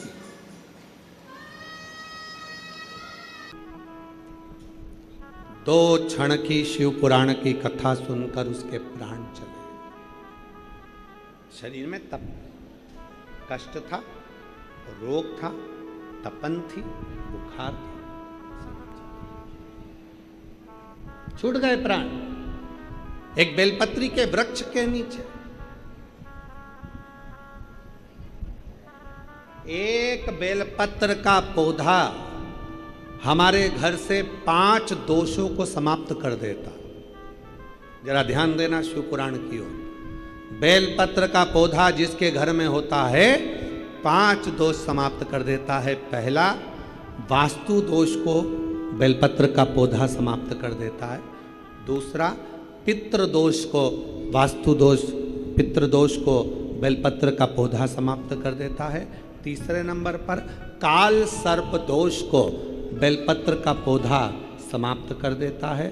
चौथे नंबर पर अगर घर में वंश नहीं बढ़ रहा है, वंश की समाप्ति हो गई है, संतान का सुख किसी के यहाँ नहीं हो रहा, तो वो दोष, वंश दोष को भी वो नाश समाप्त कर देता है। और 5वें नंबर पर है, 5वें नंबर, यदि घर में कोई बहुत बड़ी बीमारी प्रवेश करने वाली है, बहुत बड़ी बीमारी आने वाली है, तो बेलपत्र का पौधा वो बीमारी को अपने ऊपर झेल कर तुम्हें उस बीमारी से मुक्त कर देता है।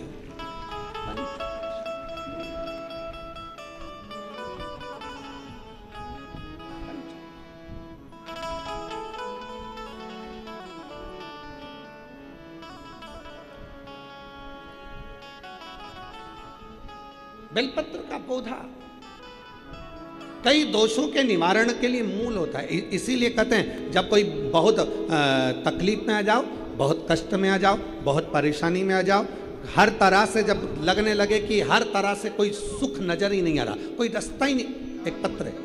एक लड़का बोलता है, क्या मैं इनकम टैक्स का सबसे बड़ा ऑफिसर बन सकता हूं? एक लड़का कहता है, क्या मैं इनकम टैक्स का सबसे बड़ा ऑफिसर बन सकता हूं? और माँ कहती है कि तू एक काम कर। सियोर वाला बाबा कहता है, बेलपत्र की लकड़ी का चंदन बना, शिव जी पे लेपन कर और विद्या अध्ययन कर, अच्छा पढ़, अपनी मेहनत को 4 गुना कर। सियोर वाला बाबा कहता है, जब अपनी मेहनत 4 गुनी होती है तो उसका फल जरूर मिलता है। लड़के ने अपनी माँ से शर्त लगाया, क्या मैं इनकम टैक्स का बड़ा ऑफिसर बन सकता हूँ? और माँ ने कह दिया, दुनिया का ऐसा कोई पद नहीं है जो तुझे नहीं मिल सकता, बस मेहनत करना पड़ेगी, लगन लाना पड़ेगी, रात दिन एक करना पड़ेगा। और बेटे ने पत्र लिखा है, पत्र देखिएगा। मैं कविता मिश्रा, पति सुधीर मिश्रा, पुत्र राहुल मिश्रा, पुत्री सपना मिश्रा, अमृतसर की रहने वाली हूँ। मैं अमृतसर से आई हूँ। कहीं बैठी हैं? हाथ हिला सकती हैं अगर कहीं बैठी हो तो। अगर कहीं बैठी हो तो हाथ हिलाएं। आप ही हैं?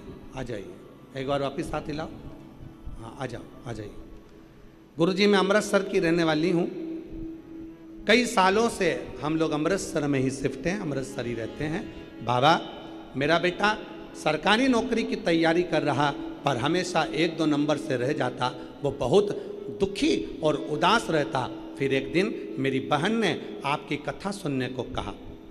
फिर मैंने रोज आपकी कथा सुनना प्रारंभ करी और कथा सुनते सुनते मेरा इतना विश्वास हो गया कि एक दिन मेरे बेटे ने कहा, अब कोई भी सरकारी नौकरी की तैयारी नहीं करूँगा और ना कोई एग्ज़ाम दूंगा, क्योंकि भगवान मेरी सुनता ही नहीं है, तो मैं नौकरी की तैयारी ना करूँगा ना एग्ज़ाम दूंगा। मैंने अपने बेटे से कहा, अभी तक का जो समय गया जाने दे, अब तो विश्वास कर। सियोर वाला बाबा कहता है कि सारी समस्या का हल 1 लोटा जल। तू सरकारी नौकरी की तैयारी को 4 गुना बढ़ा और शिव जी पर जल चढ़ा। मेरा बेटा रोज मंदिर जाने लगा, 1 लोटा जल और बेलपत्र चढ़ाने लगा। मैं भी अपने बेटे से कहती और वो जल बेलपत्र चढ़ा कर आता। गुरुजी, बाबा की कृपा ऐसी हो गई कि बेटे ने मन बना लिया कि अब मैं सरकारी नौकरी की तैयारी करूं। मेरे बेटे ने वापिस पढ़ाई प्रारंभ करी। आप कहते हो ना गुरुजी की मेहनत 4 गुना करो। मेरे बेटे ने आपको सुनना प्रारंभ करा, आपको फॉलो करा और बेटे ने फिर पढ़ाई करी, फिर मेहनत को 2 गुना कर दिया और बेटे ने अपनी मेहनत को जो दुगना करना प्रारंभ करा और उसने 2022 में फिर बाबा की कृपा से पेपर देना प्रारंभ करा। पेपर देते देते हारा नहीं, हिम्मत नहीं आ रही और बाबा की कृपा से ऐसी कृपा बाबा ने कर दी कि SSC CGL का पेपर क्लियर करके आज मेरा बेटा इनकम टैक्स ऑफिसर के पद पर नियुक्त हो गया। मैं शिव को यहाँ नमन करने के लिए, शिव को प्रणाम करने के लिए। और अब मेरा बेटा बाबा की कृपा से, शिव की कृपा से उच्च पद पर नियुक्त हो गया। एक लाइन लिखी है, आप उस लाइन को हमारे साथ में पढ़े, गुनगुना।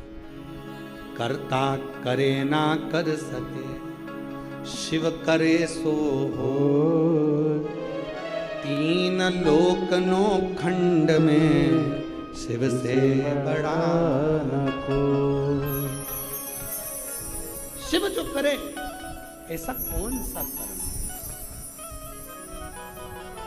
विश्वास, भरोसा, दृढ़ता जब पूर्ण होती है, व्यक्ति भरोसे में पूर्ण होता है, दृढ़ता में पूर्ण होता है, तो उसको सुख मिलता है।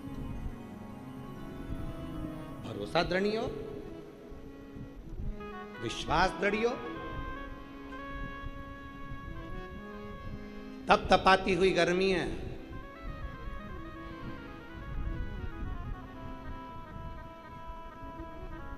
और इस तपतपाती हुई गर्मी में आप अपना घर, एसी का कमरा, कूलर, पंखा छोड़कर यहाँ आए हो। और मैं माननीय श्री अमरजीत सिंह जी मेहता जी को धन्यवाद देता हूँ।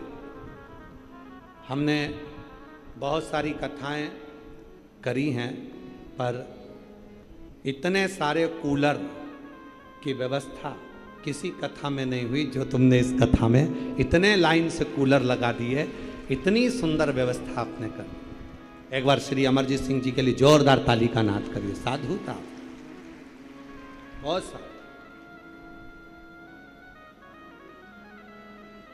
जगह जगह पंखे, कूलर, और इतनी संख्या में एसी, कूलर, पंखे, बहुत सुंदर व्यवस्था, बहुत सुंदर। साधुता है आप। इसीलिए कहते हैं पंजाब के लोगों के बराबर दुनिया में कोई सेवा नहीं कर सकता जो पंजाब का व्यक्ति करता है। पंजाब। और कल हम को आशीष रील दिखा रहे थे तो उसमें बता रहे थे कोई छाछ बांट रहा है, कोई ठंडाई बांट रहा है, कोई पानी की बोतल बांट रहा है, कोई टॉफी बांट रहा है, कोई बिस्कुट बांट रहा है। देखकर बड़ी प्रसन्नता। समदर्शिता, समदर्शिता, सहजता। पूरा यहां से लेके वहां तक कूलर कूलर कूलर कूलर। बीच में देखो तो पूरी पट्टी कूलर से पटी पड़ी हुई है। उधर से देखो तो वहां तक सारी व्यवस्थाएं, कूलर, पंख। बहुत बहुत साधुवाद। कहाँ बैठे अमरजीत सिंह जी? कहाँ है? साधुता आपको बहुत बहुत बहुत बहुत धन्यवाद। साधुता जो सभी शिव भक्तों के लिए बहुत सुंदर व्यवस्था कर। एक बार जोरदार ताली बजाएं फिर साधुता के साथ। बहुत शिव तत्व जो जैसी भावना। सबको आता है? सबको आता है? सबकी आवाज यहां तक आना चाहिए। जरा दमदारी से गाओ। जो जैसी वो, बहुत जोरदार।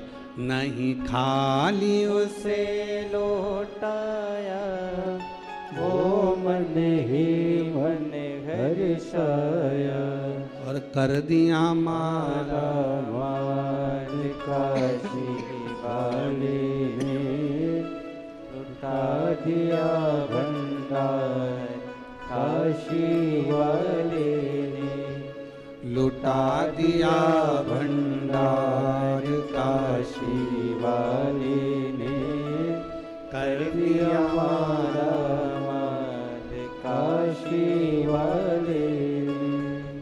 जो जैसी भावना लाया, वो वैसा ही फल पाया, नहीं खाले उसे लौटाया, वो मन ही मन हर्षाया, और कर दिया माला माल काशी वाले ने, लुटा दिया भंडार काशी वाले ने। जिस कामना से आए हो आप, जिस भाव से आए, जिस स्वभाव से आए, जिस मन को लेकर, जिस विचार को लेकर, जिस सोच को लेकर, जो मन में तुम्हारे भावना है, तुम्हारे मन में जो सोच है, तुम्हारे मन का जो भाव है, जिस कामना से तुम यहाँ आए हो भगवान शिव की शरणागति ग्रहण करने के लिए,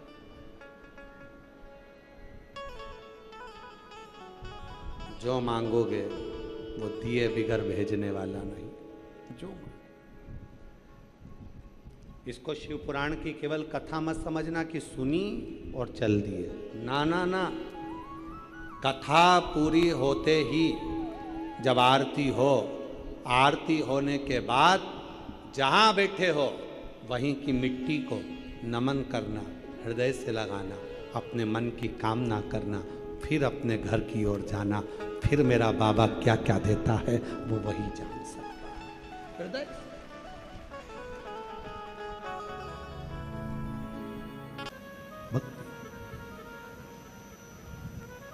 शंभु,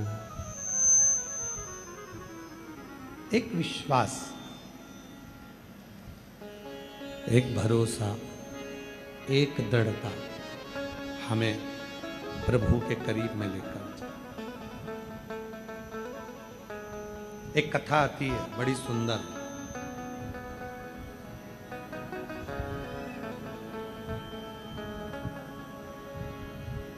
एक बनी नाम की एक लड़की थी।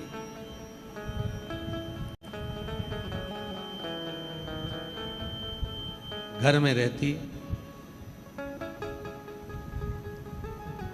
माता पिता ने पाल पोस कर उसको बड़ा किया। आवाज नहीं आ रही भाई उधर पंडाल में। बनी नाम की एक लड़की थी। माता पिता ने उसको पाल पोस कर बड़ा किया।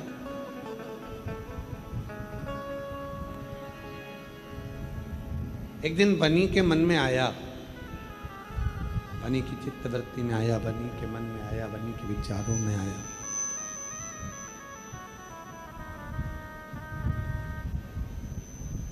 कि अपने माँ बाप की सेवा के लिए मैं विवाह नहीं करूंगा। पर शिव पुराण की कथा कहती है, भगवान शंकर का चरित्र कहता है कि जन्म, मरण और परण तीन शिव के हाथ। कब जन्म दिया, कब देना है, कब मृत्यु होगी, कब विवाह होगा, ये उसी के हाथ में निश्चित है। ये उसके हाथ, आपके और हमारे हाथ में ये कुछ भी नहीं। जन्म भी उसी के हाथ में, मरण भी उसी के हाथ में, परण भी उसी के हाथ में। आपके और हमारे हाथ में कुछ भी नहीं। बनी मन में विचार कर ली कि मेरे माँ बाप के, मेरे माता पिता की सेवा करूंगी और माँ बाप की सेवा के सिवा मैं विवाह नहीं करूंगी, मैं शादी नहीं करूंगी। पर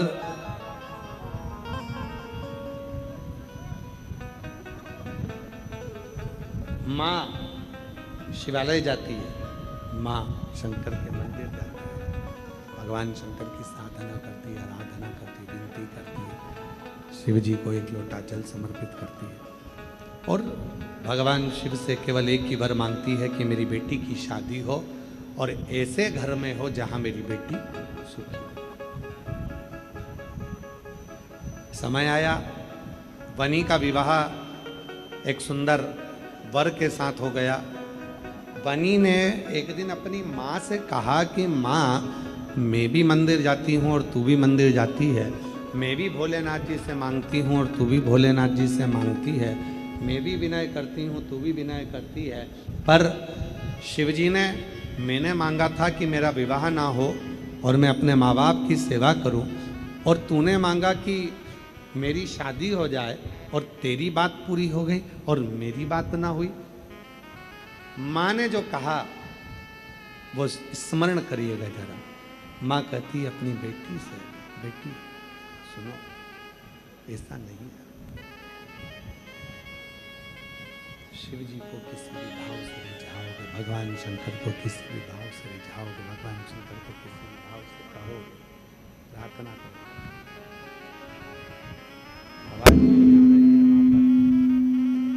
शंभो शंभो शंभो शंभो शंभो। पब्लिक को भी आवाज़ नहीं आ रही है, उधर के पंडालों में आवाज़ खुलवाइए भाई, और थोड़ा प्रेशर डालो। प्रेशर नहीं आ रहा है, ना अंदर आ रहा है ना बाहर प्रेशर, थोड़ा प्रेशर का प्रॉब्लम है। बनी ने कहा, बनी कही, बनी ने कहा, शिवजी तुम्हारी सुन ली है, मेरी नहीं सुने,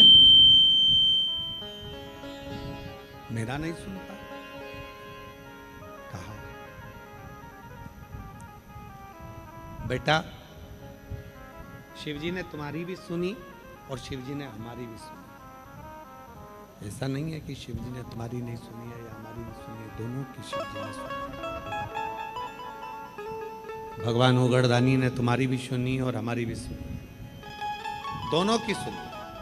तो कहा मुझे तो नहीं लगता कि भोलेनाथ जी ने मेरी सुनी, भोलेनाथ जी तुम्हारी सुने। तुमने कहा कि विवाह होना चाहिए और शिव जी ने मेरा विवाह करा दिया, और मैंने विनय करा कि मेरा विवाह नहीं होना चाहिए, तो शिव जी ने सोचना था, ना कराते। माँ ने कहा कि भगवान शंकर से तूने मांगा था कि मैं अपने माँ बाप की सेवा करूं, इसलिए मेरा विवाह ना हो, और मैंने मांगा था बाबा मेरी बेटी को सुखी रखे, ऐसा वर मिले।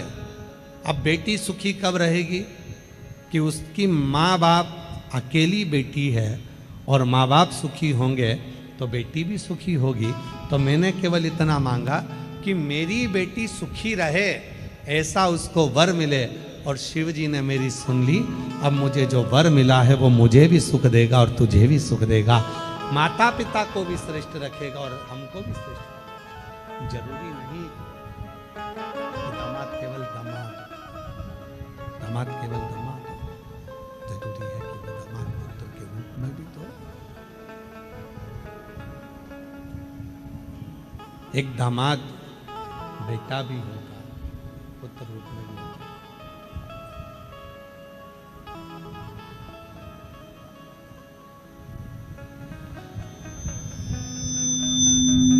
एक दामाद पुत्र रूप में भी होता है, बेटे के रूप में भी होता है, पुत्र वैश्य। शिव से मांगो मना नहीं है, पर शिव से सर्व जगत के हित का, संपूर्ण जगत के हित का। शंभु शंभु शंभु शंभु शंभु। शिव से मांगो मना नहीं है, पर शिव से वो मांगो जो सर्व जगत के हित का, सर्व जगत के कल्याण का।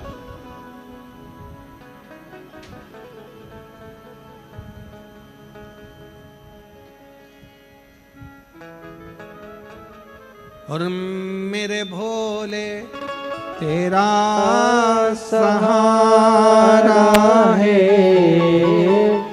मेरे भोले तेरा सहारा है, मेरी नैया का तो किनारा है। शंभु शंभु मेरी नैया का तू किनारा है।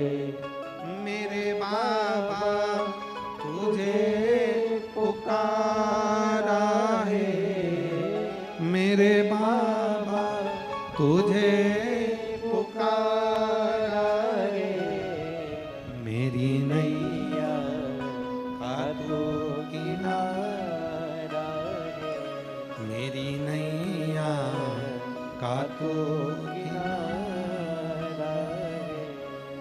शिव तत्व कहता है, भगवान शंकर की कथा कहती है, शिव महापुराण की कथा वर्णन करती है। शिव तत्व विश्वास था शिव के चरणों में। किसी ने पूछा कि देवराज जब चोरी का धन लेकर गया, बेकार धन लेकर गया, गलत धन लेकर गया, तो शिव के मंदिर में क्यों पहुंच गया? शंकर जी के मंदिर में क्यों पहुंच गया? हम आपसे एक प्रश्न करें, सारे पंजाब के लोग उत्तर देना जरा, भटिंडा वाले। एक जगह पर बहुत सारी गंदगी पड़ी है,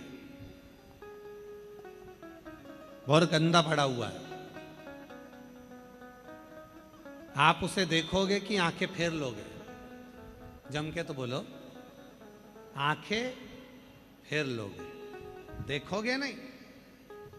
बहुत सारी गंदगी है, बहुत सारा गंदा पड़ा हुआ है, बहुत गंदगी है, आप उसे देखोगे नहीं, आप आंखें फेर। रिंकू, ये साउंड तुम्हारा ऊपर का बिल्कुल नहीं चल रहा है, आप आके एक बार चेक कर लो, देखोगे नहीं, आप आंखें फेर लोगे।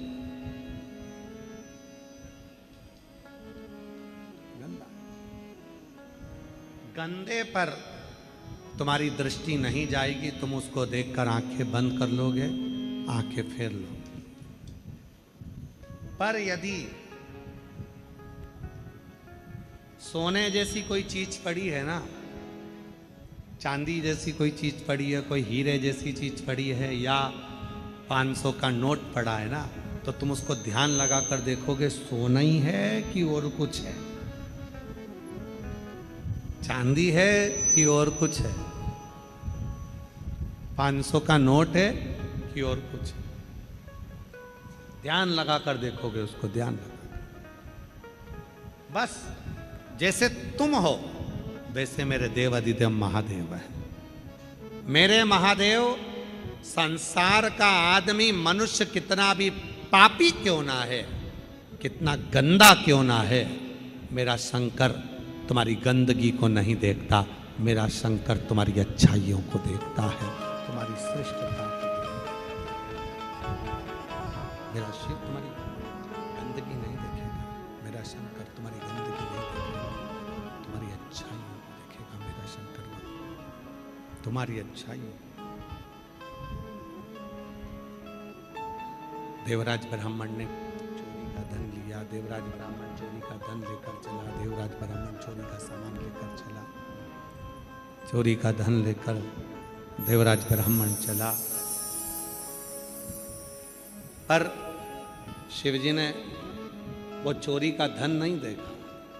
शिवजी ने ये देखा कि ये देवराज ब्राह्मण की जो माँ थी वो मेरे मंदिर में रोज आती थी, जल चढ़ाती थी, रोज प्रार्थना करती थी, निवेदन करती थी, विनय करती थी। ये उस माता का पुत्र है, ये उसका बेटा है।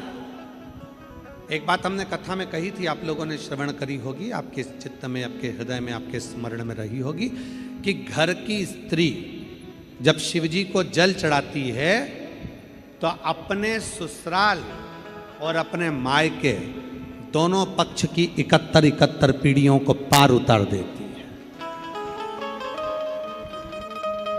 71 पीढ़ी पार उतार घर की। भगवान ने अवगुण नहीं देखे। और किसी ने बड़ा सुंदर गाया है, एक लाइन बड़ी सुंदर गाई है महाराज कि मेरे गिनियो ना अपरा लाडली। किसी ने गुनगुनाया बड़ा सुंदर कि मेरे अपराध ना देखिए। भगवान देवाधिदेव महादेव का चरित्र कथा है, शिव जी की कथा कहती है, शंकर भगवान की कथा कहती है, शिव तत्व कहता है, शिव महापुराण की कथा कहती है कि केवल 33 कोटि देवता में केवल एक देवाधिदेव महादेव ऐसे हैं जो व्यक्ति के दोष नहीं देखते, उसके अवगुण नहीं देखते। भगवान तो केवल उसके अंदर अगर एक छोटा सा भी गुण है, छोटा सा भी उसके अंदर कुछ अच्छाई है, तो मेरे शंकर भगवान उस अच्छाई को लेकर उसको तार देते हैं, पार उतार देते हैं। बस छोटी सी अच्छाई, बहुत नहीं, छोटा। एक बड़ा सुंदर सा पत्र है, देखिए, बड़ा सुंदर अच्छा पत्र।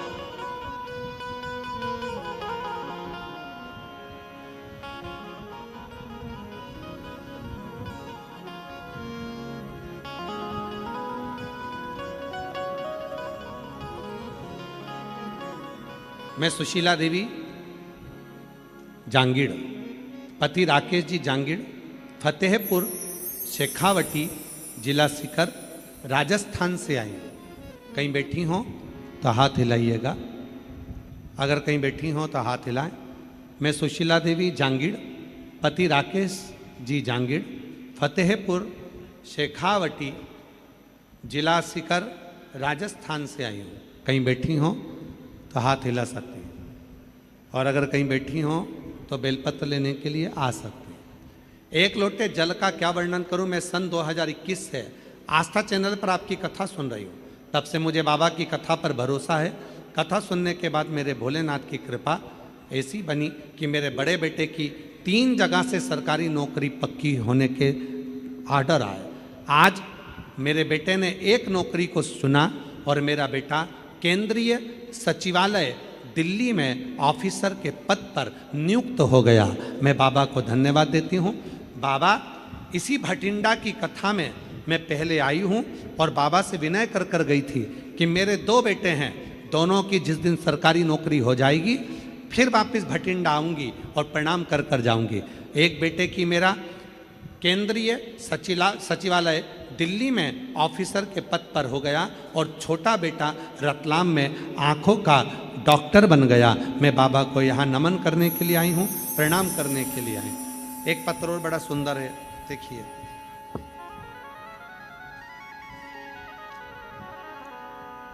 गुरुजी, मैं यहीं भटिंडा का रहने वाला हूं।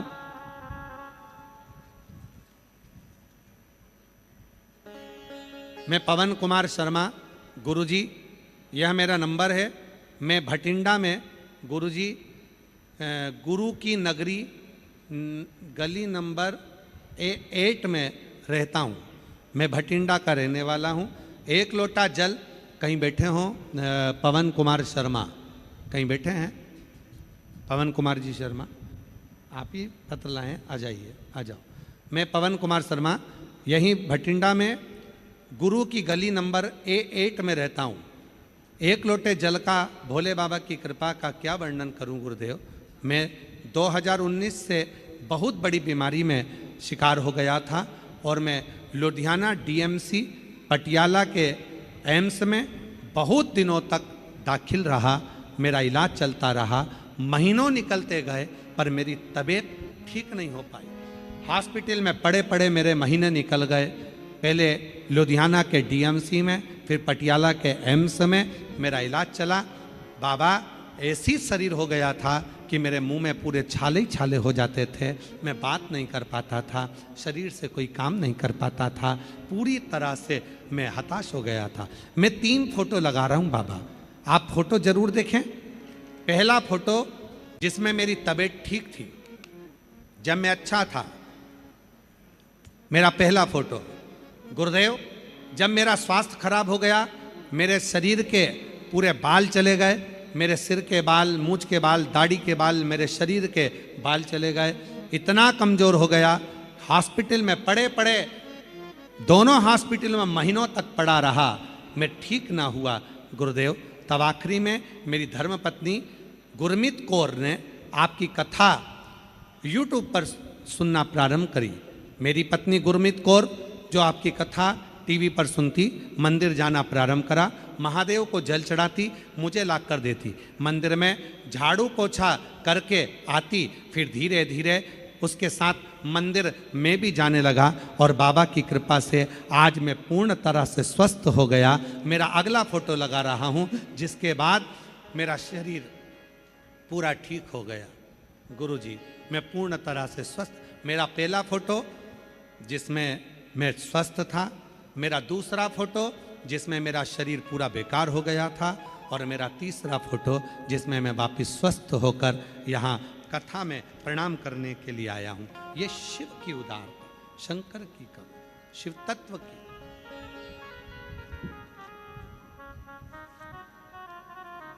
जो जैसी भावना वो वैसा ही फल पाया, नहीं खाली उसे लौटाया, वो मन ही मन हर्षाया, और कर दिया माला माल काशी वाले ने लौटा दिया भंडार काशी वाले ने। जिस काम से, जिस भावना से, जिस हृदय से, जिस प्रेम से हम शिव की शरणागति में आते हैं, शिव हमारे उस मन की कामना को पूर्ण करता है। शिव हमारे मन की कामना को पूर्ण करता है। शिव शिव गणधानी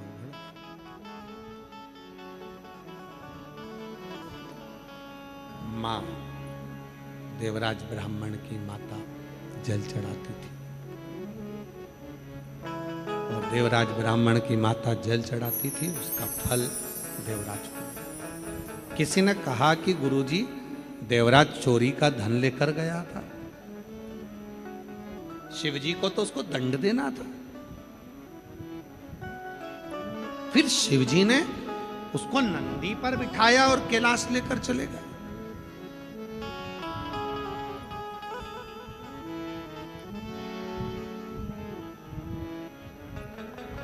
नंदी पर बिठाया और कैलाश ले गए।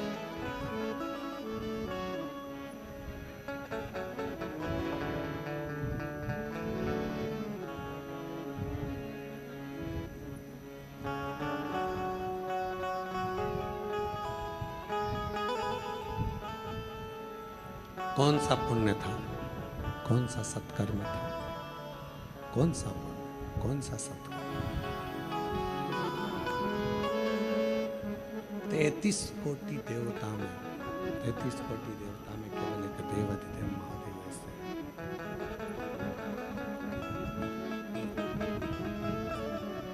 33 कोटि देवता में केवल एक देवाधिदेव महादेव ऐसे हैं, भगवान शंकर ऐसे हैं।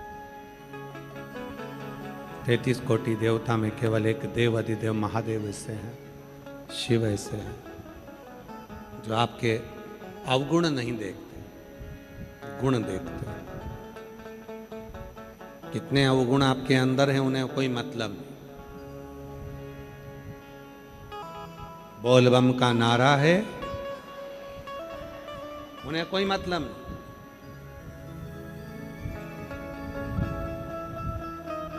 एक माताजी ने हरियाणा में अभी कथा थी,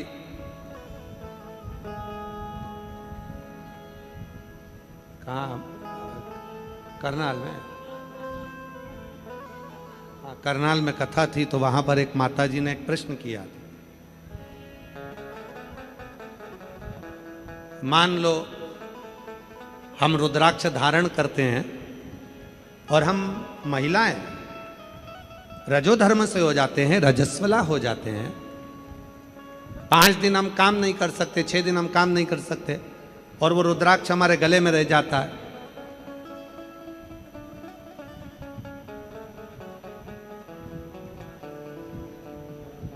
फिर तो हमको दोष लगेगा ना महाराज जी। शिव महापुराण की कथा कहती है, मेरे ओघड़दानी, मेरे शंकर, मेरे शंभु, याद रखना, आपके अवगुण नहीं देखते, आपके दोष नहीं देखते। मेरे शिव केवल आपका एक क्षण का किया हुआ पुण्य देखते, एक क्षण का करा हुआ, एक क्षण का।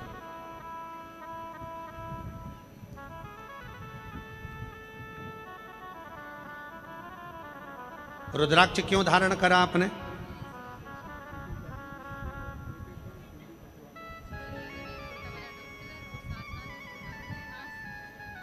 बेटे का केंद्र में सचिवालय में उच्च पद पर नियुक्त हुआ और एक बेटा डॉक्टर हुआ, आंखों का सरकारी। एक बार जोरदार ताली बजाकर।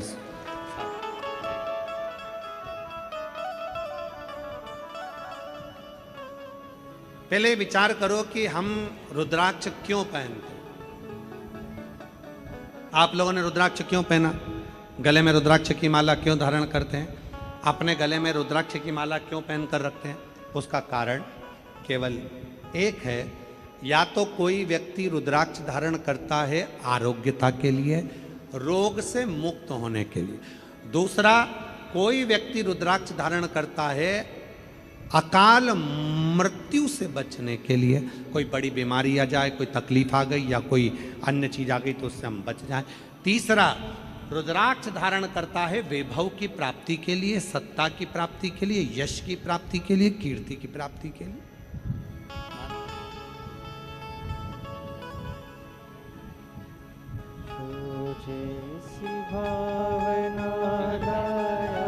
पवन कुमार जी शर्मा, पूरा स्वास्थ्य खराब हो गया था, कई महीनों तक हॉस्पिटलों में रहा।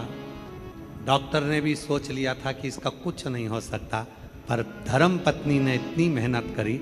शिवजी के मंदिर में जाती, झाड़ू लगाती, पोछा करती, लोटा भर जल चढ़ाती, पानी लाकर पति को देती, बेलपत्र देती, और पूरा शरीर आज बाबा की कृपा से वापिस वैसा की वैसा हुआ।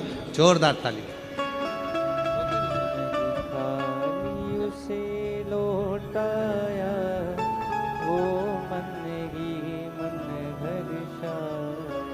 शिव तत्व की प्राप्ति। हम रुद्राक्ष क्यों पहनते हैं? कोई रोग है, कोई बीमारी है, कोई तकलीफ है वो दूर है, कोई कष्ट है वो दूर है, कोई परेशानी है वो दूर है।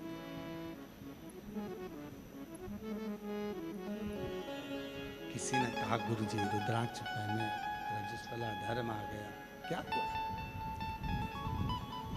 हम अपने पिता की बेटी हैं, हम अपने बाप की बेटी हैं। पिता पिता होता है, जो हमारे अवगुण नहीं देखता, हमारे गुण देखता, हमारे गुण देखता। एक मां अपनी लड़की को लेकर आई है जिसकी आंख की रोशनी नहीं थी, यहां बैठी है। कहीं बैठी हो तो खड़ी हो जाए, उसका पत्र है, हम ढूंढेंगे पत्र। कहीं बैठी हो तो खड़ी हो सकती है। जिसके एक बेटा एक बेटी, और बेटी की आंख की रोशनी चली गई थी, डॉक्टर ने कह दिया था ये धीरे धीरे धीरे धीरे शून्य पर आ जाएगी और फिर वापिस आंखों से देख नहीं पाएगी।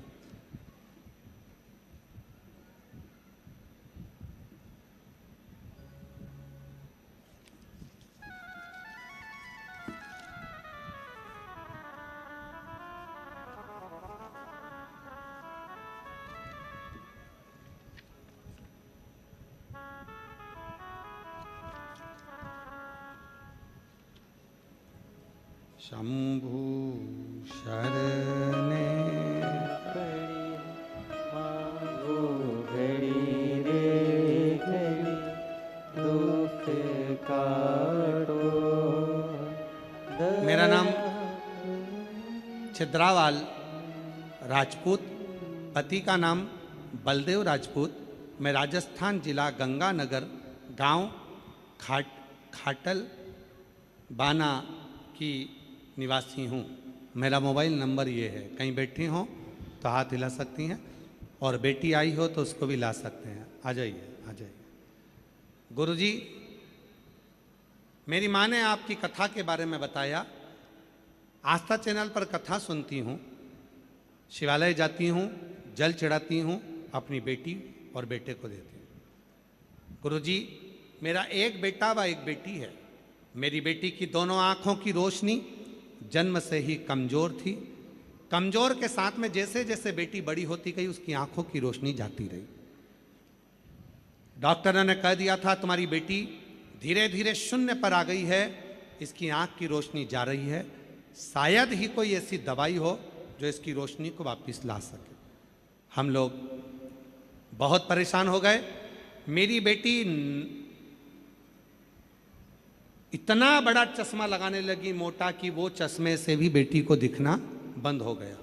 तब हम दुखी होकर किसी के कहने पर आपकी कथा पर विश्वास किया और शिव जी के मंदिर जाना प्रारंभ करा।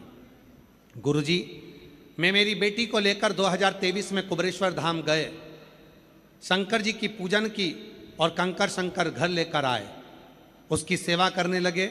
सीहोर से रुद्राक्ष लाए, उसका जल रोज बनाते और बाबा को चढ़ाते। तांबे के कलश में रुद्राक्ष डालते, शिव जी को चढ़ाते, वो जल लाकर बेटी को देते। बेटी रोज रुद्राक्ष का जल चढ़ाती, पिलाती और उसको अपनी आँखों में भी लगाना प्रारंभ करा। बाबा की ऐसी कृपा हुई गुरुदेव, मेरी बेटी अपने गीले करे हुए हाथ को अपने पूरे चेहरे पर फेर लेती, गीले करे हुए हाथ को अपनी आँखों पर रख लेती, और आज बाबा की कृपा से मेरे 3 महीने के अंदर मेरी बेटी की आँख की रोशनी पूरी वापस आ गई। मैं बाबा को यहाँ धन्यवाद देने के लिए आई, मैं बाबा को यहाँ प्रणाम करने के लिए आई। शिव तत्व कहते किसको? एक पत्र और बड़ा सुंदर, कहीं बैठे हों तो जरूर आए। मेरा नाम बिंदा ठाकुर है, मेरे पति का नाम बबली ठाकुर है। मेरा मोबाइल नंबर ये है। हम गांव खनौरी, मंडी जिला, संगरूर, पंजाब की रहने वाली हूँ। एक लोटे जल की महिमा का क्या वर्णन करूं गुरुजी। बाबा की कृपा, आपके मुख से निकली हुई कथा हमारा जीवन बदल दिया। गुरुजी, हम रोजगार के लिए बहुत परेशान थे। हम पहली बार किराया उधार मांगकर कुबरेश्वर धाम आए थे। हमारे पास में धन नहीं था, दूसरे से पैसा लेकर हम थोड़ा सा टिकट लेकर सीहोर पहुंच गए। कुबरेश्वर धाम पर बाबा की कृपा का सुना था, वहीं पर हमने बाबा के चरणों को प्रणाम किया, वहीं पर कंकर शंकर पूजन करी, 2 रात्रि विश्राम कर कर बाबा की सेवा करी और टीवी पर आपकी कथा सुनना प्रारंभ करी। आज मैं बाबा को धन्यवाद देने के लिए आई हूँ। श्री अमरजीत सिंह जी को धन्यवाद देती हूँ, जिन्होंने हम भटिंडा वालों को ये कथा श्रवण कराई। पहली कथा हमने इसी भटिंडा में 2024 में जनवरी के महीने में पंडाल में बैठकर सुनी थी। पंडाल की मिट्टी मैं अपने घर ले गई थी और बाबा की कृपा से 3 महीने के बाद ही जब मैं जनवरी में कथा सुनकर गई भटिंडा पंजाब की, 3 महीने के बाद ही 16 अप्रैल 2024 को बाबा की कृपा से मेरा खुद का प्रिंटिंग मशीन फ्लेक्स की बाबा ने डलवा दी, और बाबा की कृपा से आज मेरे बाबा ने हाथ पकड़ लिया, किसी के आगे हाथ नहीं फैलाना पड़ता। अब तो बाबा खूब भंडार भर रहा है, शिव की कृपा हो रही है। ये शिव की उदारता। कहीं बैठे हो तो आ सकते हैं। शिव तत्व, शिव के प्रति विश्वास, भरोसे।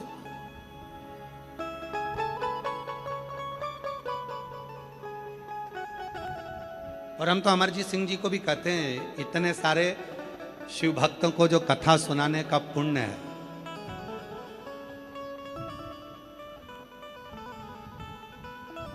इतने सारों को जो कथा श्रवण कराने का पुण्य है, और इनके भीतर शिव तत्व को जो जगाने का पुण्य है, उसके लिए आपको बहुत बहुत साधुवाद है। जोरदार ताली बजाएं अमरजीत सिंह जी के लिए। बहुत बहुत साधु।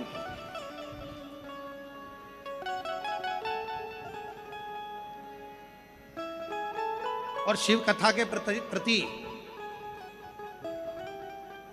अमरजीत सिंह जी मेहता जी की धर्म पत्नी का भी सबसे बड़ा योगदान है। कहाँ बैठी हैं भाभी? बैठी हैं क्या? खड़ी हो जरा। इनका सबसे ज़्यादा योगदान है। मैं कहूँगा आस्था चैनल वाले जरूर दिखाएं कि एक नारी जब अपने भाव पर हृदय से पुकार करती है शिव जी के प्रति, तो इनकी धर्म आता है सबको। गाइए गाइए जरा, पूरी आवाज यहाँ तक आना चाहिए। मांगा है भोलेनाथ वर, मांगा भोलेनाथ से वरदान, तेरी कृपा बनी रहे जब तक है जिंदगी, तेरी कृपा बनी रहे जब तक है जिंदगी। मांगा है भोलेनाथ से वरदान लेके, मांगा है भोलेनाथ से वरदान लेके।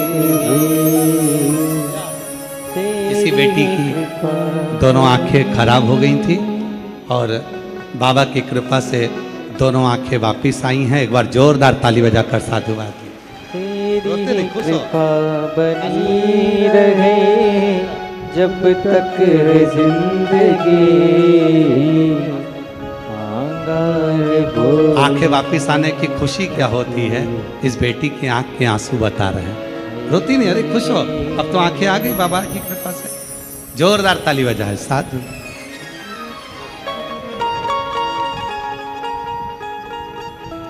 रोते नहीं माँ, पोती ठीक हो गई है तुम्हारी, वो तुम्हारी बेटी कहा है तो?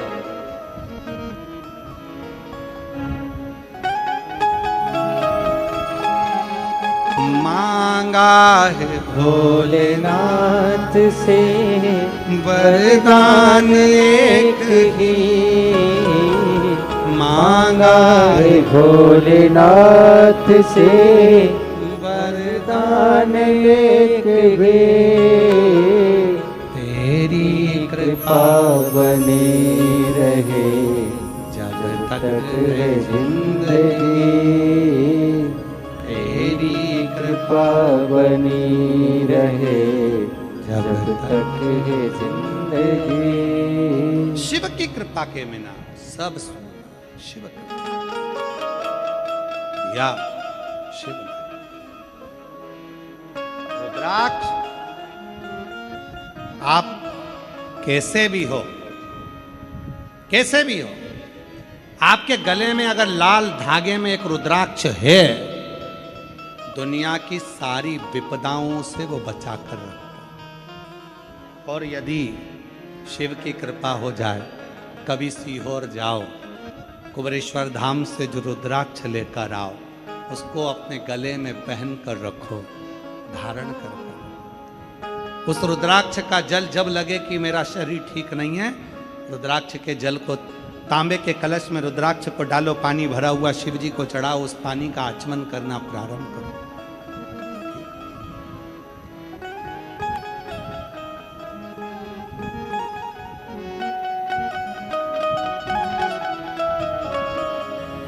लोग कहते हैं